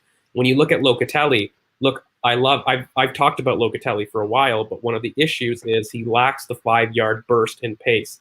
And this is crucial for any EPL adaptation. So despite the clarity that he offers in a progression standpoint, he's going to suffer in terms of how we set up. And I just think fans need to maybe debate the profiles as opposed to maybe the player. Because the one thing I want to talk about the sitters, and I don't know if I've had a chance to because it's been a week or so, is when we look at the type of sitter that facilitates Thomas Partey, okay, this becomes very important. What kind of sitter do you want? There's two ends of the spectrum. You have a defensive, deep-lying playmaker primarily, or you have somebody who's like your traditional P&P or pace and power dual expert. Those are kind of your extremes of your sitters that you really see at. Ideally, you want both. Those profiles are very hard to come by, you know. And you know your Camavinga's he kind of is both, but he's not really a sitter. This is I think he's played as an anchor. Traditionally, I think his best performance as an anchor was against PSG when he was 16. But if you look at him, I think he's much more a conductor 8 profile for myself when he's given freedom. And so when you debate maybe the sitter types, you need to look at these profiles and keep them in mind. So Basuma falls much more in line with the PNP area, whereas maybe a Neves or Locatelli falls into a deep-lying playmaker. And my only pushback to it, if the goal is a deep-lying playmaker, like let's say I'm totally wrong and I want to play devil's advocate, George, you're off, right? Cool. Why would you replace Granit Xhaka, who's arguably the best deep-lying playmaker in the Premier League? Forget the quality. I know people hate this, but he right now, in terms of pure numbers, is one of the best deep-lying playmakers. And so if you want to improve on quality there, that's cool, but why would you replace that critical piece so early? It doesn't make logical sense to me unless you're looking to move away from that type. And now, but the Xhaka thing, the Xhaka Yeah, thing could be Xhaka wanting to leave himself. So that could kind of be. There's a bit of that, but wouldn't you want to convince him if that's the case? Like, if your mindset is, I need a deep-lying playmaker, you're going to be important for me. Possibly. I think, and again, Thomas Partey hasn't played best with Granit. This is also one of the things that I look at. It's been El Neni who, so I look at maybe upgrading in that profile sense, how to facilitate him. I think we should have a convo of Camavinga because that's a very good convo to have. I think my thinking behind it would be you're 100% right, where Partey isn't his best with Xhaka. However, I do think our best midfield this season has been Partey and Xhaka. Depending on different games, but overall, you could kind of, on paper and on the pitch, you could kind of say, right, Partey and Xhaka, those are the first two names. If they're fit on the team sheet, you wouldn't go for El Neni and Partey. Or, I think also, but I was just not even mentioning him. But I think, like my point was going to be, if Xhaka does end up leaving, and if it is out of Mikel's hands, like it is Xhaka wanting to leave himself, then it would make sense to bring in someone like Locatelli if he did want to replace that profile. Because I actually think Locatelli is better than Xhaka and does things that Xhaka can't do. Like the goal that Locatelli scored, you would never see Xhaka doing that. Well, you'd see Xhaka doing the ball, but you wouldn't see him running into the box and then finishing off the assist that he made the pre-assist for. Yeah, the only caveat I'm going to make right here, because I said it on a previous pod, I don't think I did it for the guys here, is, look, Xhaka leaving right now, you have to understand that Thomas Partey is actually the one that's probably going to be taking the responsibilities here. So when you're looking for a replacement right now, Thomas Partey profiles as Thiago. In terms of profiles of progressive carries and, passes, that's the type he is. So the only pushback I would say, given the quotes for what Arteta values in midfield, I think that Xhaka leaving means that the responsibility of a midfield conductor is going to be taken over by Thomas Partey. And if that's the case, you need to replace him with the transition control, because Partey was doing that for Granit when they were playing together. And so it's not so much a like-for-like change, but it's facilitating if the roles are going to be swapped. You don't need a like-for-like change because you need to facilitate that conductor and who takes that role. Because right now, I think the one thing we all can agree on is Granit Xhaka and Thomas Partey are alphas on the ball. Forget the qualities, but they both want to do the same things. And I think right now is they've struggled for that authority on the pitch. And I think that's part of the problem why we've seen good and bad performances between the two. But when you're looking for a replacement, I just caution, we may not be looking to play that way. We may be looking towards a different way of playing in the pivot. And it's not as simple as like replacing a like for like. And I actually see the Lakanga, if you're really going to go deep down into it, he is that progressor. He is that in that profile, if you're really looking at, you know, a Locatelli or a Neves, you know, he is that kind of conductor. So on the left as well, he's very progressive. So I'm really worried whether or not we're going to get another progressor, if that makes sense. We've already seemed to have bought one in Lokanga who operates mainly on the left.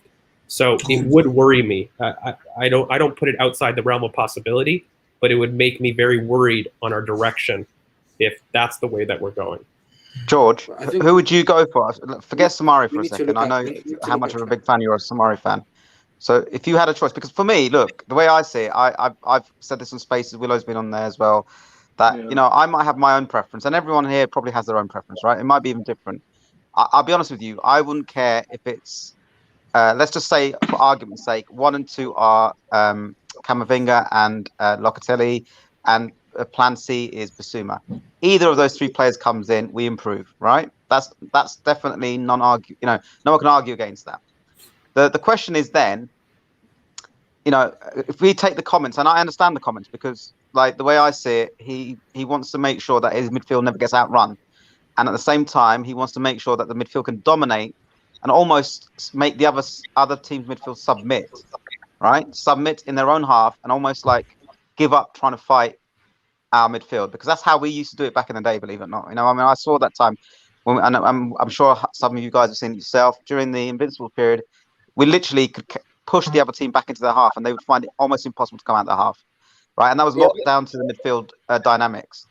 Now, for me, I agree with George in terms of his 2 principles, that you tend to have one player who's a little bit deeper and one player who goes and helps to press, right? When you're trying to dominate that possession, and you're trying to dominate it when you lose the ball, more importantly, because in possession, all these guys are comfortable. They know what to do. You know, all the targets that we're talking about. It's what you do off the ball, and when you lose possession, how you react as a team, that's going to be critical in terms of how that midfield profile works. So for me, you know, I've said this before, that I feel out those 2 targets, let's just say the sources are correct. Basuma isn't first option, right? I 100% understand why anybody would like Locatelli, right? Everything I've seen about him before the tournament, during the tournament, because the tournament's always proved to you, can they play with the top players under pressure at a high standard? And obviously he's proven he can do that, right? What I want to know is, like, what are we trying to get? What's the dynamics that we're going to try to work with? Because each player, let's just say these are options 1 and 2. Each player will bring different dynamics, right? But will they help us achieve the overall aim of what the team wants to do off the ball once we lose possession, right? Because I think a lot of the analysis I've done is that, you know, Xhaka is a great progressor of the ball, right? We probably had, I mean, the last one was Mikel Arteta, and before him was Cesc Fabregas, right? But I've seen a midfield with Patrick Vieira, and I've seen a midfield with Gilberto in it. And you wouldn't say, I mean, Patrick Vieira was a great pass of the ball, and Gilberto kept it very simple. Do you know what I'm saying to you? But even Patrick, I wouldn't say was probably as, I know this is going to sound controversial, wasn't what I call as elite a progressor as some of the progressive football that I've seen, right? He was technically loose at times. He was. Yeah. So what I'm trying to say to you guys is, who is this profile? And out of those 2, is there someone else that we missed? If not, if we're focusing on those 2, why do we prefer one over the other? Do you understand what I'm saying to you? So that we can actually just focus this conversation, because that's what I've been trying to do all this time. And, you know, Willow and myself have been on Spaces, and we've had this discussion. We were having it with Knife yesterday, before I think we had a bit of a breakdown on Spaces, so we couldn't finish that discussion. So I just thought it'd be really good for us to be able to sort of hash these things out between us. Well, it's because, you know what, I've even said this on a previous pod as well, but I think everyone should go and watch the Freddie Lundberg Masterclass video. For anybody that is questioning right now what I see and what I've been talking about for a while, I've talked about a midfield quartet, a square to dominate the midfield in transition for quite a while right now. You've got your twin towers and center backs, which we seem to have. I don't think there's a debate there. But when you look at Thomas Partey, is he more Gilberto Silva for yourself or Vieira? Because my idea right now is I want to go back to our Invincibles roots. I've said it so many times. I've talked about what I think the aggression is wanted in midfield. So if I go there and I say, which is Thomas Partey? Is he more of a lone 6 or is he more of an 8? And I've said it to people countless times. Thomas Partey is misprofiled as a lone 6. He will not do well as a lone 6. And if the idea is to get Camavinga, which is why I'm afraid, and I know it's controversial for people because I love the player. I do. I think he's a generational talent. I put that to one side, though, and I look at how does he perform with the players we currently have. And if he was to come in, I don't believe he would be played as a lone 6. We would put Thomas Partey there. And if we were, I would worry. I would think that that is a wrong move to make. And it's because I see him more as a conductor. I see him more Vieira-like of the two. And that is why I'm actually more inclined to a Basuma type. And, you asked me, who do I want? Well, it was Samare because those carry the same profile, right? I can't tell you who is the one because when I look at it, when I did my transfer thesis back in November, I had that very thought in mind. What do I need to facilitate Thomas Partey? And for me, it was a central anchor that had great duels and was responsible for facilitating him to conduct. I looked at who was the best in that aspect. That was Samare. My plan B, when I looked at EPL adaptation, was Basuma. My plan C after that is Ibrahima Diallo from Southampton. What's the common thread between all three of those players? They are central anchors that facilitate and do the defensive midfield work in front of the back line. That's what they do. Now, if our plan is something else, I think that's a different conversation. But if you're asking me, George, what would I do? I think despite Basuma being a plan B, he would be my plan A if Soumare's off the table. If you're asking me what to do, I would prefer that. I think Camavinga, though, may be an Mbappe case where the club may feel it's too good an opportunity to pass by. And so despite being poor in terms of the tactical mess that it does, he might be too good of a future star to miss out on.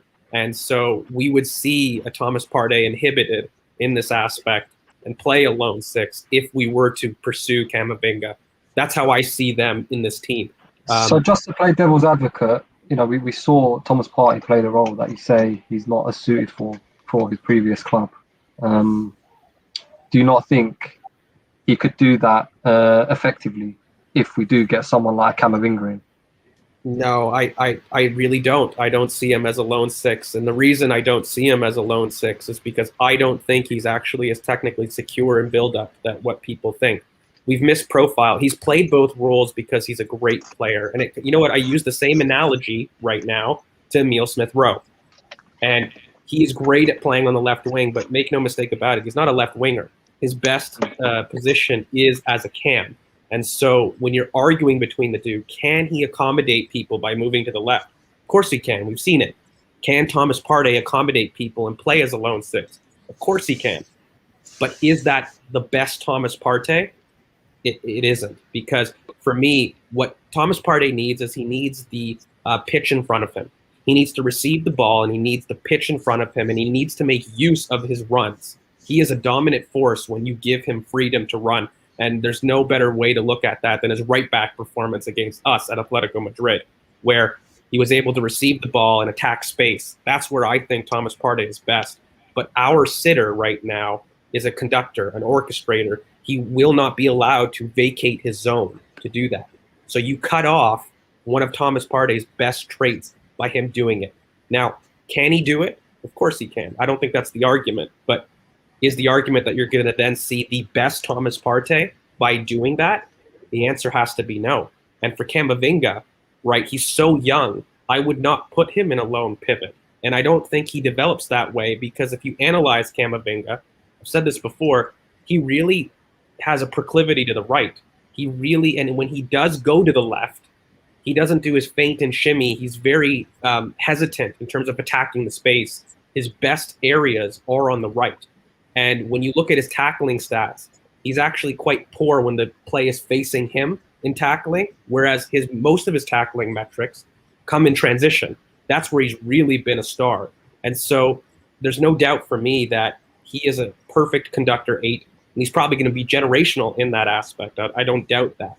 But fundamentally, maybe just to conclude, my personal thoughts is you get a Camavinga, you tactically make a mess of your team, And while Basuma may be the worst individual player, he's the better fit for the team and for what we may need, especially with James Madison coming in. And I'm looking at that in mind right now because we haven't even talked about that. But how do we fit a James Madison dynamic with an Emile Smith-Rowe? While they can do 4-3-3 quite easily, I'm telling you it's very clear to be more so of a pivot in terms of how we're going to play with those players that are being brought in. And so your Camavinga, he's not playing as much of the 8 you're seeing right now. I just hope people understand that, right? If you buy James Madison with Camavinga and Partey, you have to have him deeper in order to accommodate the play. Saka's going to drop deep, right? And I just hope people can understand that. And if you're okay with that and it can work, great. But I just want people to understand what you're getting in terms of the player. But if Basuma is the option as reported, and then you look at Samaro, let's be honest, he is off left. I think that's, I know we keep going as a sliver of hope because it's not been confirmed fully, but it looks, let's be honest, it looks like it's happening. It's just like, who's left? Who's going to be ahead of Basuma? If we look at the kind of what you're talking about, George, the kind of player is the pace and power, the sitter, the anchor, like looking across Europe for that profile, if I looked at it, I wouldn't say there are many options that are better than a Basuma. And I feel like we could be looking to outsmart the market, as typical Arsenal. We've said, quote unquote, they do look to outsmart the market. Someone like Camavinga having 1 year left in his deal, if it was a different time, there probably would be 20 clubs in for him, like Real Madrid. They're in financial crisis, so they can't go in for him. I wouldn't be surprised if we did try and go in for him, as you said, like an Mbappe type situation, just to shoehorn him into the team. Yeah, I think it's. I mean, we've been doing. I think this is a good place to just to move on from the Basuma kind of victory. We spent like literally half an hour on it. I think it's time we move on to what the major story coming out today is, and that is James Madison. I mean, Bell's tweeted, and the fan base is losing their minds a bit, and everyone seems to be going off on one. So I want to ask the people what they think about this Madison link, and where does it mean we're going, and where does it mean tactically, and where does it mean in terms of personnel leaving? Where do we think this is going to make that drag our club? Well, it looks like ESR to the left, right? Even though we can kind of all agree that his best position is probably centrally. If you've got someone as good as Madison that can be that central role, I think it's a very good sacrifice to make. I mean, ESR, he's already shown that he can play there very well as well. So I think it's a great signing, and I shared my receipts with you guys today. I've been a fan of Madison for quite a while. Yeah, pretty much since I saw him play for Leicester. 2018, yeah. As soon as I saw him play for Leicester, I was like, yeah, this kid's got something special, and it was quite early on. But I think 3 years on, he's kind of repaid my trust in him. So hopefully, if he does become our Arsenal player, we're on to someone who could finally replicate what we kind of expected Odegaard to do.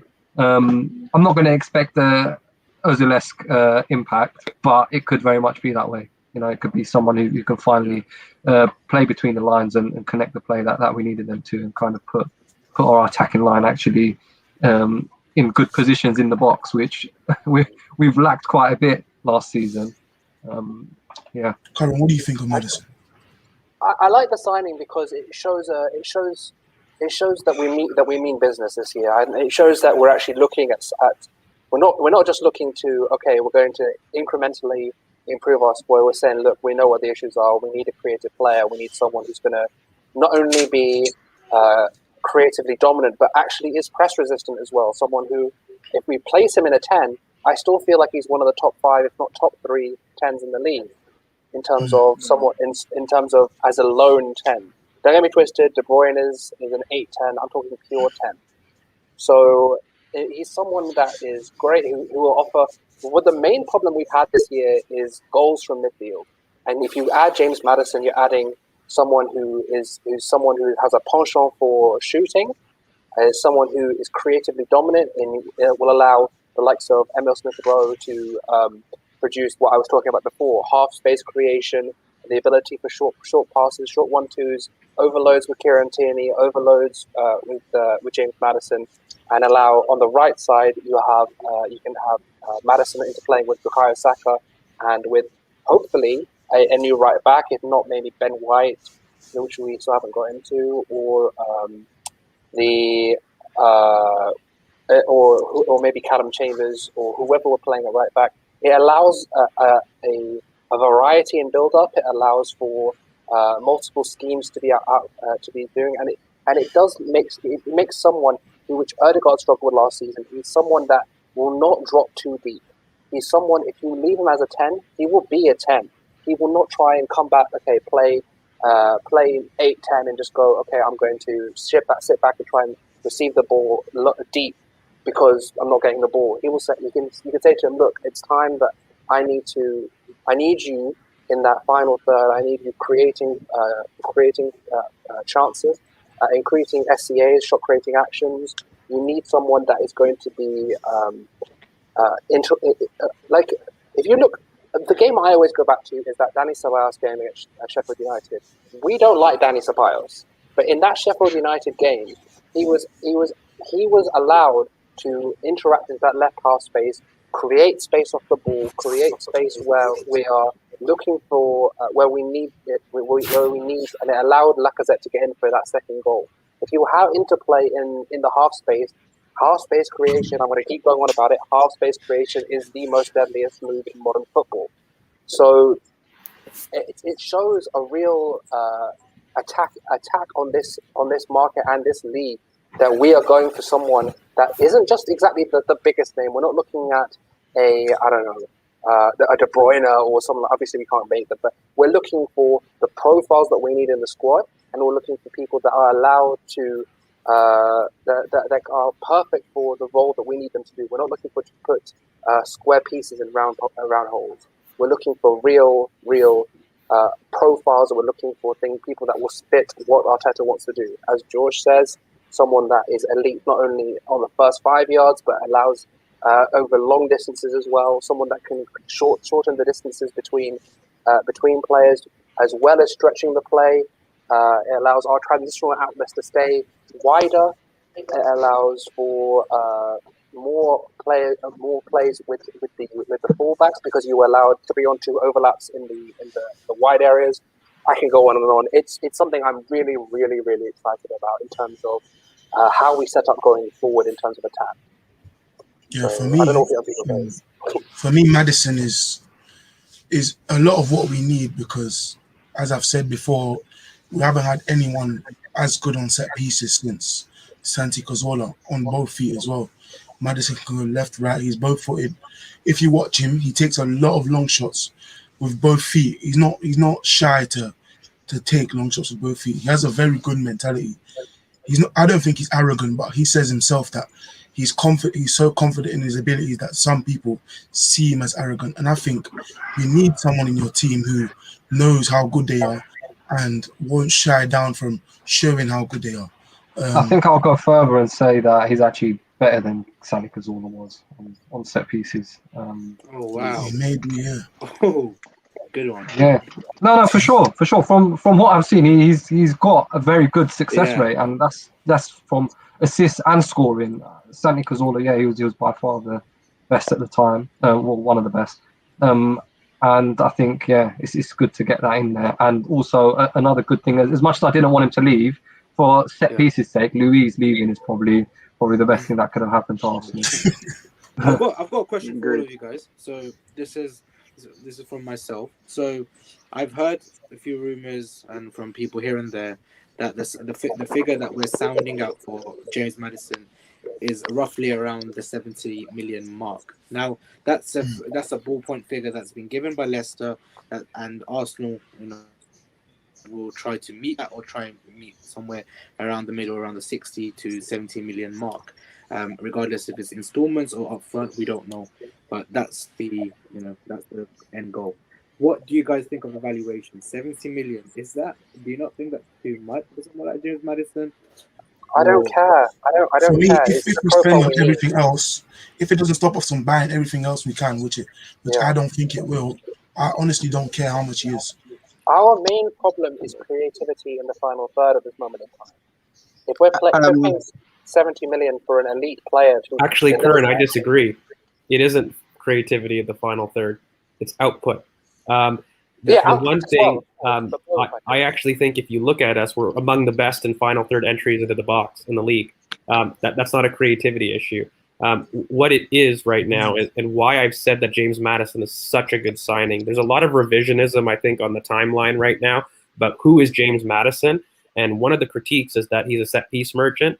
Let's just dispel some facts right now, because I think a lot of people have made up lies about who James Maddison is. So in his first season at Leicester, if you look at his assists, there was a 60-40 split in terms of him having set pieces accounting for 40% of his assists, while it went to 60% of open play assists in his first season at Leicester.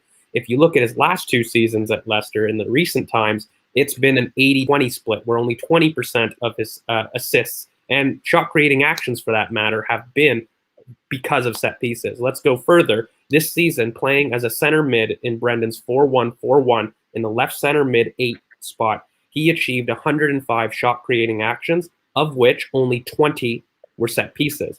When you break that down further, that becomes 23 per 90 of shot creating actions. This idea that James Maddison is a Bruno output machine only is disingenuous and factually wrong. Now, when you look at his output as well, before his injury, he was reaching 13 goals and assists in 15 starts. That's immense.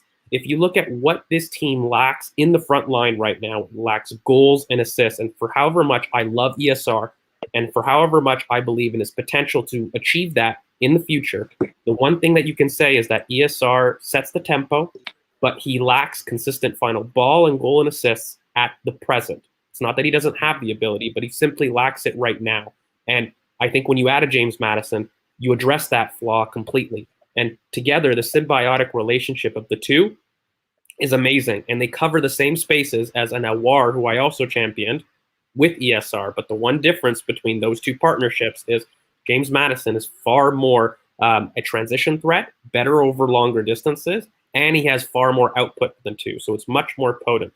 The only thing I'm going to add really quickly on James Maddison is, who does he remind you of in terms of his partnerships? Jamie Vardy. Who is Jamie Vardy like? Pierre-Emerick Aubameyang. If you're sitting there thinking that he can't translate that kind of play into the Leicester dynamic with us, it's kind of crazy to me. Like the idea that he has built his relationship off the same type of striker we currently have right now, who arguably right now is having an outlier season, right? This is very important, guys, when we're talking about adaptation, not just in the Premier League, but in our team. What role is he going to play? And this worry about him inhibiting ESR is nonsense. He's 24, lads. ESR is 20. By the time ESR is 20 and, Maddison's 28, 29, he's perfectly able to take over the central piece mantle. And I think that's a pretty good progression plan to me. Is he worth 70 million? 100% he's worth 70 million. He's versatile. He can play in a 3. He can play as the lone cam. He has insane output. He has great shot creating actions. There's really not a weakness on the market. If we're looking at Grealish, by the way, he only has 3 goals and assists more in output. These aren't differences that are inconsequential. And actually, James Maddison has had higher output over 3 seasons than Jack Grealish. If you're looking at injury-prone natures, the last thing I'll say, because there's been a lot of lies there, Jack Grealish has missed 31 games since 2018 and 2019 due to injury. How many do you think James Maddison has missed? 13. So these ideas and these tropes that are flying around on Twitter right now are just simply not true. And I just want people to do their research beforehand. It's perfectly fine to prefer another player, but James Maddison is a creativity hub. He's versatile. He fits the criteria that we've outlined from an Arteta type of player, and he addresses our biggest concern right now in the front line, output. And he shares the load, and he is totally great for our philosophy. So that's my general opinion, why maybe I preferred him over a Buendia, who I would poo-pooed right away. Everybody knows. There's a clear difference for me, not just in the output, but in the transition control and the running power that a James Maddison pursued, and that's why he was my only exception to the 10. I just want to quickly, sorry, I was literally coming to ask you, Willow. So I wanted to ask you about what you think of this Maddison signing. I don't know if we've heard from you about this yet. I think with me and Maddison, I've been a big admirer of him since he's been at Norwich, and I think we saw a different dynamic when he was at Norwich. I think with him, I think he balances our team, and I think a lot of people think he's going to be hindering ESR. I think he can actually bring the best out of ESR. I think if ESR's on that left-hand side and Madison's down that middle, I also think that suits Tierney's play, and it also brings him further up that pitch, playing more of that left wing role, and ESR can drag away the kind of fullback to make Tierney be able to cross the ball better and have more space on it. I think also we have struggled with goals from outside the box. I think we've only got 3 this season in the Premier League, if I'm wrong. So he will also bring that, as we've covered, on set pieces and what he can do there. So I really like Maddison, and I think he can be, a great experience. And he's been in the Premier League for the last 3-4 seasons, and as George said, he's put up great numbers. And I think he can also bring out the best in Aubameyang, because people have a go at Aubameyang this season, but I don't think the attack's actually been balanced for him. So I think you can see kind of what Maddison's done with how he's helped Vardy and bring Vardy to the next level. I think he can also replicate that at Arsenal, and we'd see quite a good relationship between Maddison and Alba. Yeah. Okay. So just before we move on to Ben White, I want to get Nom in on this. What do you think about this Maddison signing, Nom? Well, look, I'll focus on. You guys done a pretty good job in terms of talking about Maddison, how he's going to fit in the team. I just want to go back to the price. I know that was Z's main focus of the question. I think I've said this. I don't worry about the price, because I think that if you look at the 2 domestic signings that we're making, they're going to be expensive. We knew that before the window started. But I think our overall transfer strategy in terms of how we're spending our money will make sense to the fans if you look at the overall picture. Because if you're going to go for 2 young, consistent British-based players, you're going to have to pay a premium, right? That market hasn't changed. And in a sense, I'm not really fussed, because when we sell our young British players, we'll also be demanding a premium, the same premium we have to pay to other clubs. So that will balance things out in one front. And the other thing is, we know that, and a lot of fans are concerned because they're seeing us sell in the foreign market at low prices, and they're thinking, oh my God, he's worth more than that, and etc. etc. For me, we sell at that price, then obviously the market dictates that we buy at similar prices. So I think what we're doing as a fan base is we're not understanding the foreign market versus the British market, why we've chosen to buy specific profiles from the British market this year, and why we're going to choose to buy possibly a lot of our squad depth from the foreign market, right? So I think for every Lokonga you buy, paying where you probably are getting a cheaper, because Anderlecht are in financial trouble, right?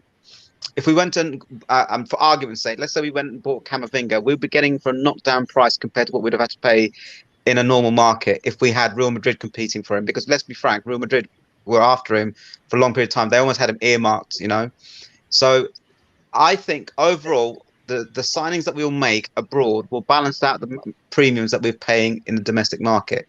So people have to see the overall picture. We're not stupid at the moment. We haven't got someone recklessly just throwing money at the issue. We've got people now who do due diligence every transfer that we actually make at the club. That has to get checked and approved.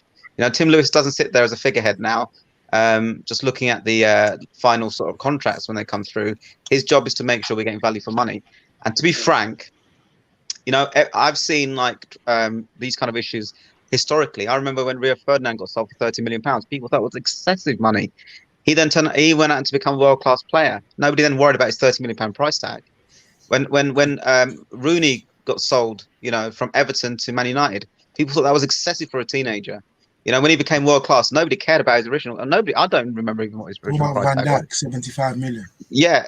So what I'm trying to say is, if the players come good, nobody be worried about the price tag. The only reason we're worried about the price tag as a fan base is we've just got this PTSD from thinking that we have a limited budget, and some of us can't still believe that we have this big budget. They're almost having to pinch themselves or, bash their head against the wall to see if they're dreaming, So I think people need to take, just relax and understand where we are at and accept the fact that we have a lot more money than what we thought at the start of the transfer market. I think that's a really good transition into the Ben White thing, because for people that are very perplexed at the price, Nathan Ake got sold for £40 million last year. Lads, that's the going rate for a young English talent right now. And if we want to get into how does he fit into the team, we can do this a little bit later. But just to build off that money point, Nom, that you're making, that's the going rate for English talent at this point. And it's not just wasting money. I think fundamentally, when you're looking at these things, if people are saying, let's get Aouar for 30 versus James Maddison for 60, the only reason you're making that conclusion is because you believe that our budget is a lot smaller than it may be. Because if you're looking on the output between the two players, I'm sorry, I love Aouar, I really do, but the distance is really quite clear. And if you're not worried about a budget, it simply becomes who's the better player.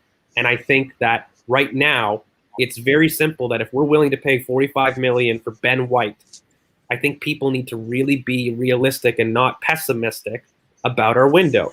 Why would you spend 45 million pounds on, arguably not a priority right now, even though I think it's a great deal, on a center back where we have options if we didn't have money?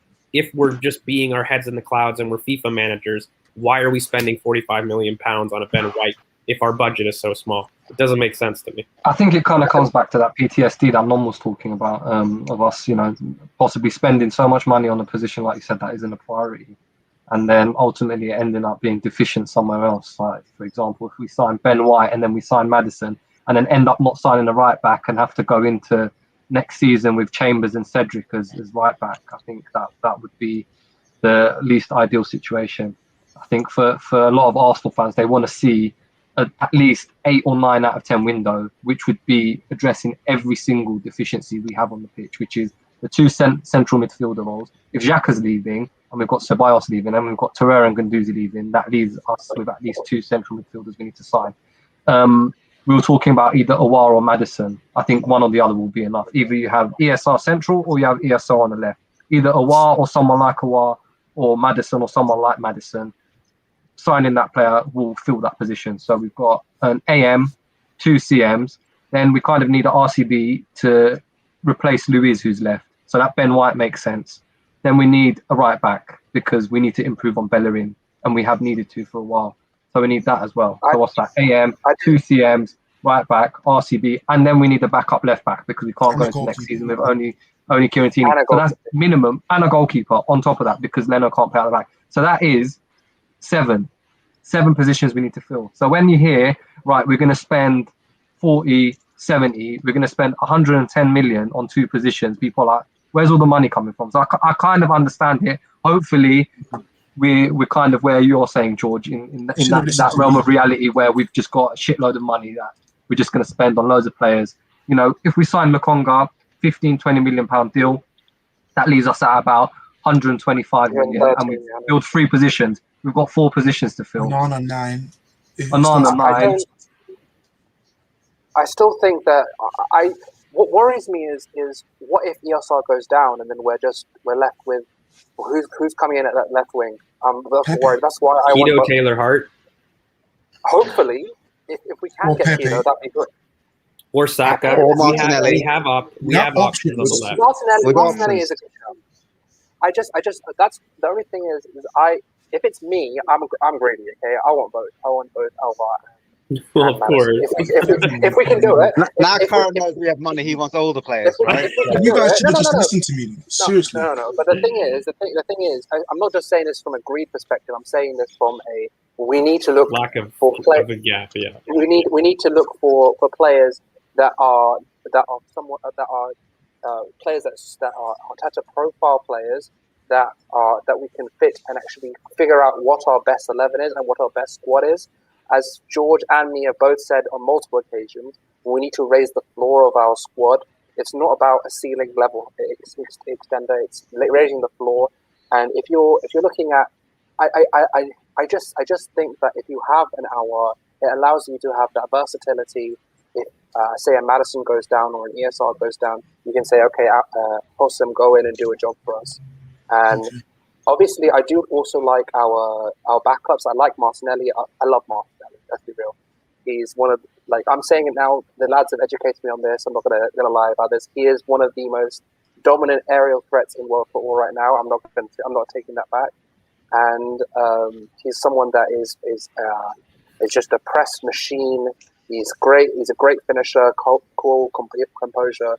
So I do rate him as a backup. I just want us to realize that we have to, this is the window. This is the window to be greedy. This is the window to go out there and make a statement. I can't take this anymore. I can't take Leicester fans and Aston Villa fans coming at me saying, "Oh, we're a better project than you." I'm tired of it. I want to shut some people up. Let's put something down on the table and let's really go for this. I think we all do, and that's been our dream for years. Just to have that war chest window. We've got the war chest. We go in there.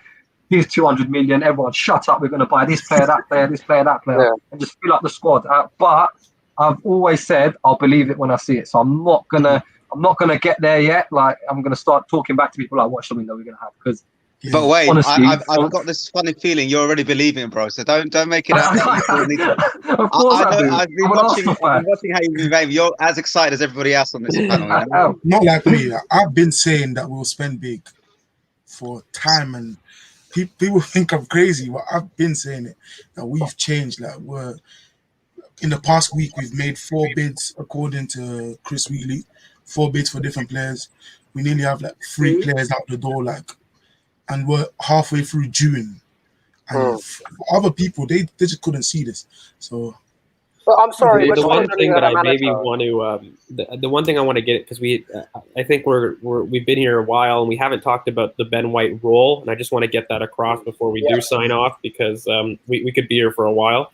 But with the Ben White, I think people aren't realizing the drop in quality that we get from a starting center back to Holding to Chambers. What that does to build up, what that allows for us to do in terms of stepping 10 yards up the pitch.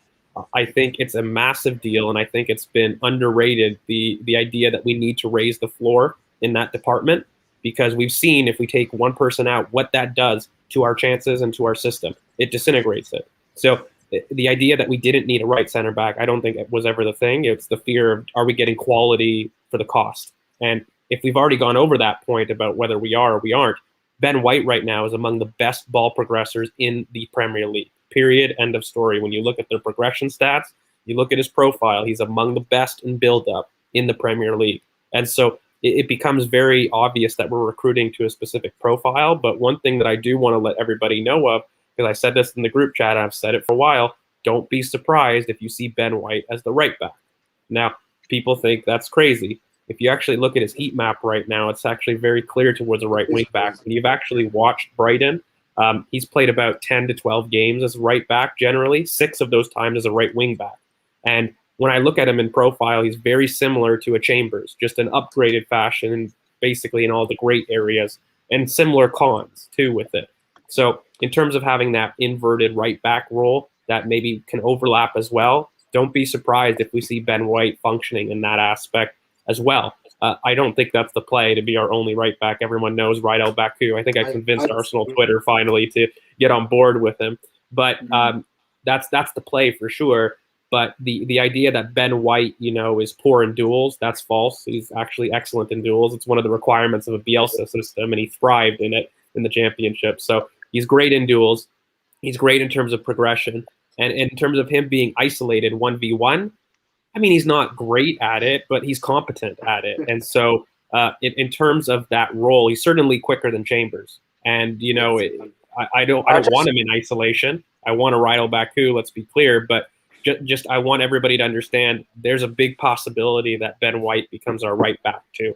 And so this signing of 45 million, it's such a utility across the board. I personally think that's probably the most unlikeliest thing to happen.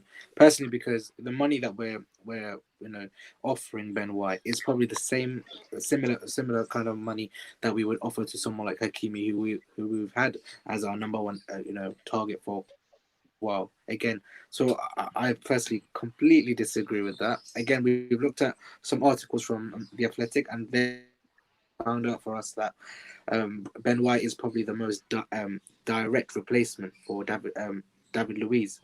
So that makes the most sense than anything, because again, a right centre back wasn't our priority for this window. The opportunities come up.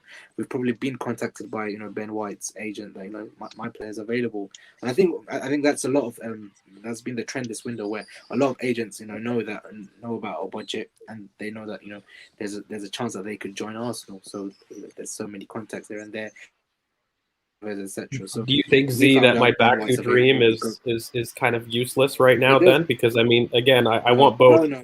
I tell you why, because I tell you why, because the fact that we've gone for someone like Lokonga gives me complete hope that at least towards the end of the window we will see a link.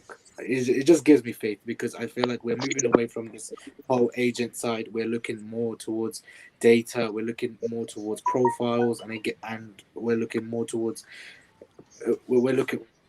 We're working with scouts. We're working with people that would probably work with Luis Campos, which is the complete mirror to what Lukonga is. So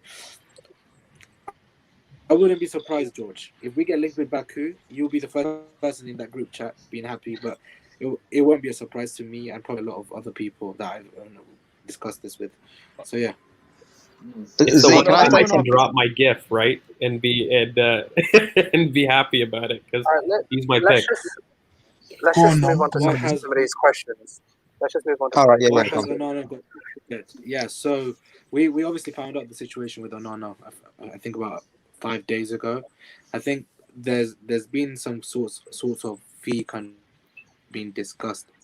We're looking at 2 goalkeepers this window. We're looking to move out Ronaldo, so don't be scared if we get linked with players like Ramsdale, because clubs know that we're looking for 2 goalkeepers. There's a deal with Matty Ryan in place, but we're looking at the numbers of homegrown players as well. We need to balance that out. Otherwise, we might end up being in a situation where we might have to leave a player out of the squad or not even sign a player because of that very reason. So that's one of the main reasons. And again, Onana, we probably might hear it towards the end of the transfer window, because there's no reason to push through it anyway, because he's not available till November anyway. let's just quickly move on to this as well. So Mazraoui from Ajax. What do we think? No, I wouldn't take him because technically he's very good, but I think he lacks a lot of athleticism. So I don't think he'd be the guy to actually perform as well as he has done in Holland. If you think Čelik was fast, hate to break it to you, but Mazraoui's slower than Čelik. So just have a look at that. The next question is about taps over for 65 million over White 45. Do we think? No. I would rather No. White just because White reminds me of like John Stones in comparison. I think that's our as John Stones. We looked up wanting to, it was very obvious Arteta wanted John Stones at Arsenal when he was out of favour at Man City, and I think White kind of brings us that aspect of the ball playing English centre back who takes risks, who's you can control that defence and take us into the next transition. And while I don't know about what's his name, Tapsoba. I've seen him a few times. Obviously, we played against him, didn't we, when he played in Portugal? And he is a good centre back. He is a good centre back. I just don't think he's the kind of player we need, and I don't think we need to take a risk on him. I think the homegrown aspect just completely overrides anything else for me, especially in that position, because then it means we can move on from someone like Rob Holding, and the upgrade from Ben White to Rob Holding. You replace homegrown for homegrown. It's a fantastic bonus, but the upgrade is like so clear, it's unbelievable. Can do everything Holding can plus more. So for me, it's a no-brainer to sign Ben White. When I'm looking at the top sober Sorry? link, I can just when I'm looking at the top sober link, I can clearly see it's an agent again, because we have doesn't make sense. Rafinha is works with top sober's agent. Rafinha's agent has been contacting clubs all over the Premier League to ensure that he stays in the Premier League, and probably mid discussion he's like, oh, I've got a centre back and you guys are probably looking for a centre back because David Luiz has left, so is that what you want? And then probably that very agent briefed every single outlet possible, and that's where the news has come from, because again we've got 2 left centre backs. It makes no sense to sign the third one, and he's not a direct replacement for David Luiz. So why is the link there? So we need to make sense of the links rather than believing the links. That's the only way we'll keep sane in this window. Well, if you saw that list of how many players we've been linked with, 20. It was like 40 players or something. I don't even know, but it was ridiculous. And it just goes to show, you just have to, like you said, be smart about the links. Does it make sense? Is it the right profile? Really quickly, forwards right now, lads, that's the last thing on the priority list. We factually have 5 strikers at the clubs on the books. So let's dismiss any forward links until you get some players out. And even then, I'm a fan of having Aubameyang, Martinelli, and Balogun as my options going into next season. I agree I fully. see it. I'm just going to take this next one because it's quite easy. Yeah. Say yes from everybody, I think. Yes. Yes. If we need to get clearly, him, yeah. I reckon we'll spend enough to get him as well. We will So, spend the money to get Madison. If you want to clip this and make it happen after the link goes, fair play to you. But yes. Yeah. In terms of that, it's coming up to probably about 2 hours on this, so I think we're going to wrap it up here.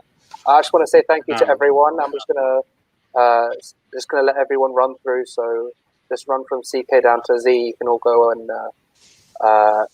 plug your socials and let everyone know where to find you. So CK, I'll start with you, mate. Yeah, that's not my at, but my at is at PLCKK on Twitter.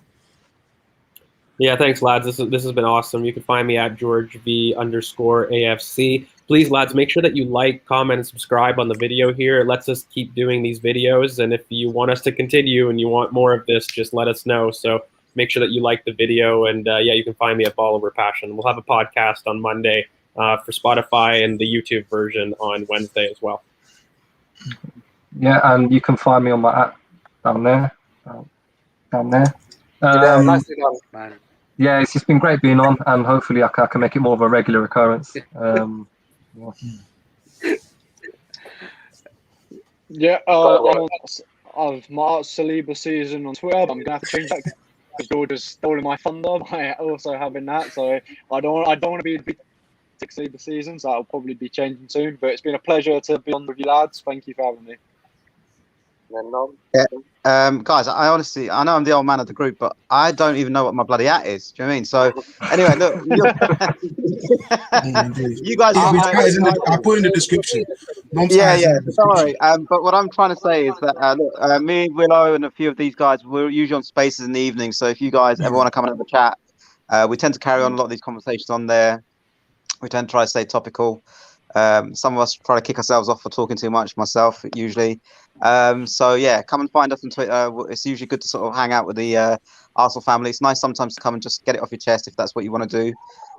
Please subscribe because, as I said here, we want to spread our message and sort of the positivity that we try to sort of aim with this kind of platform to the rest of the fan base.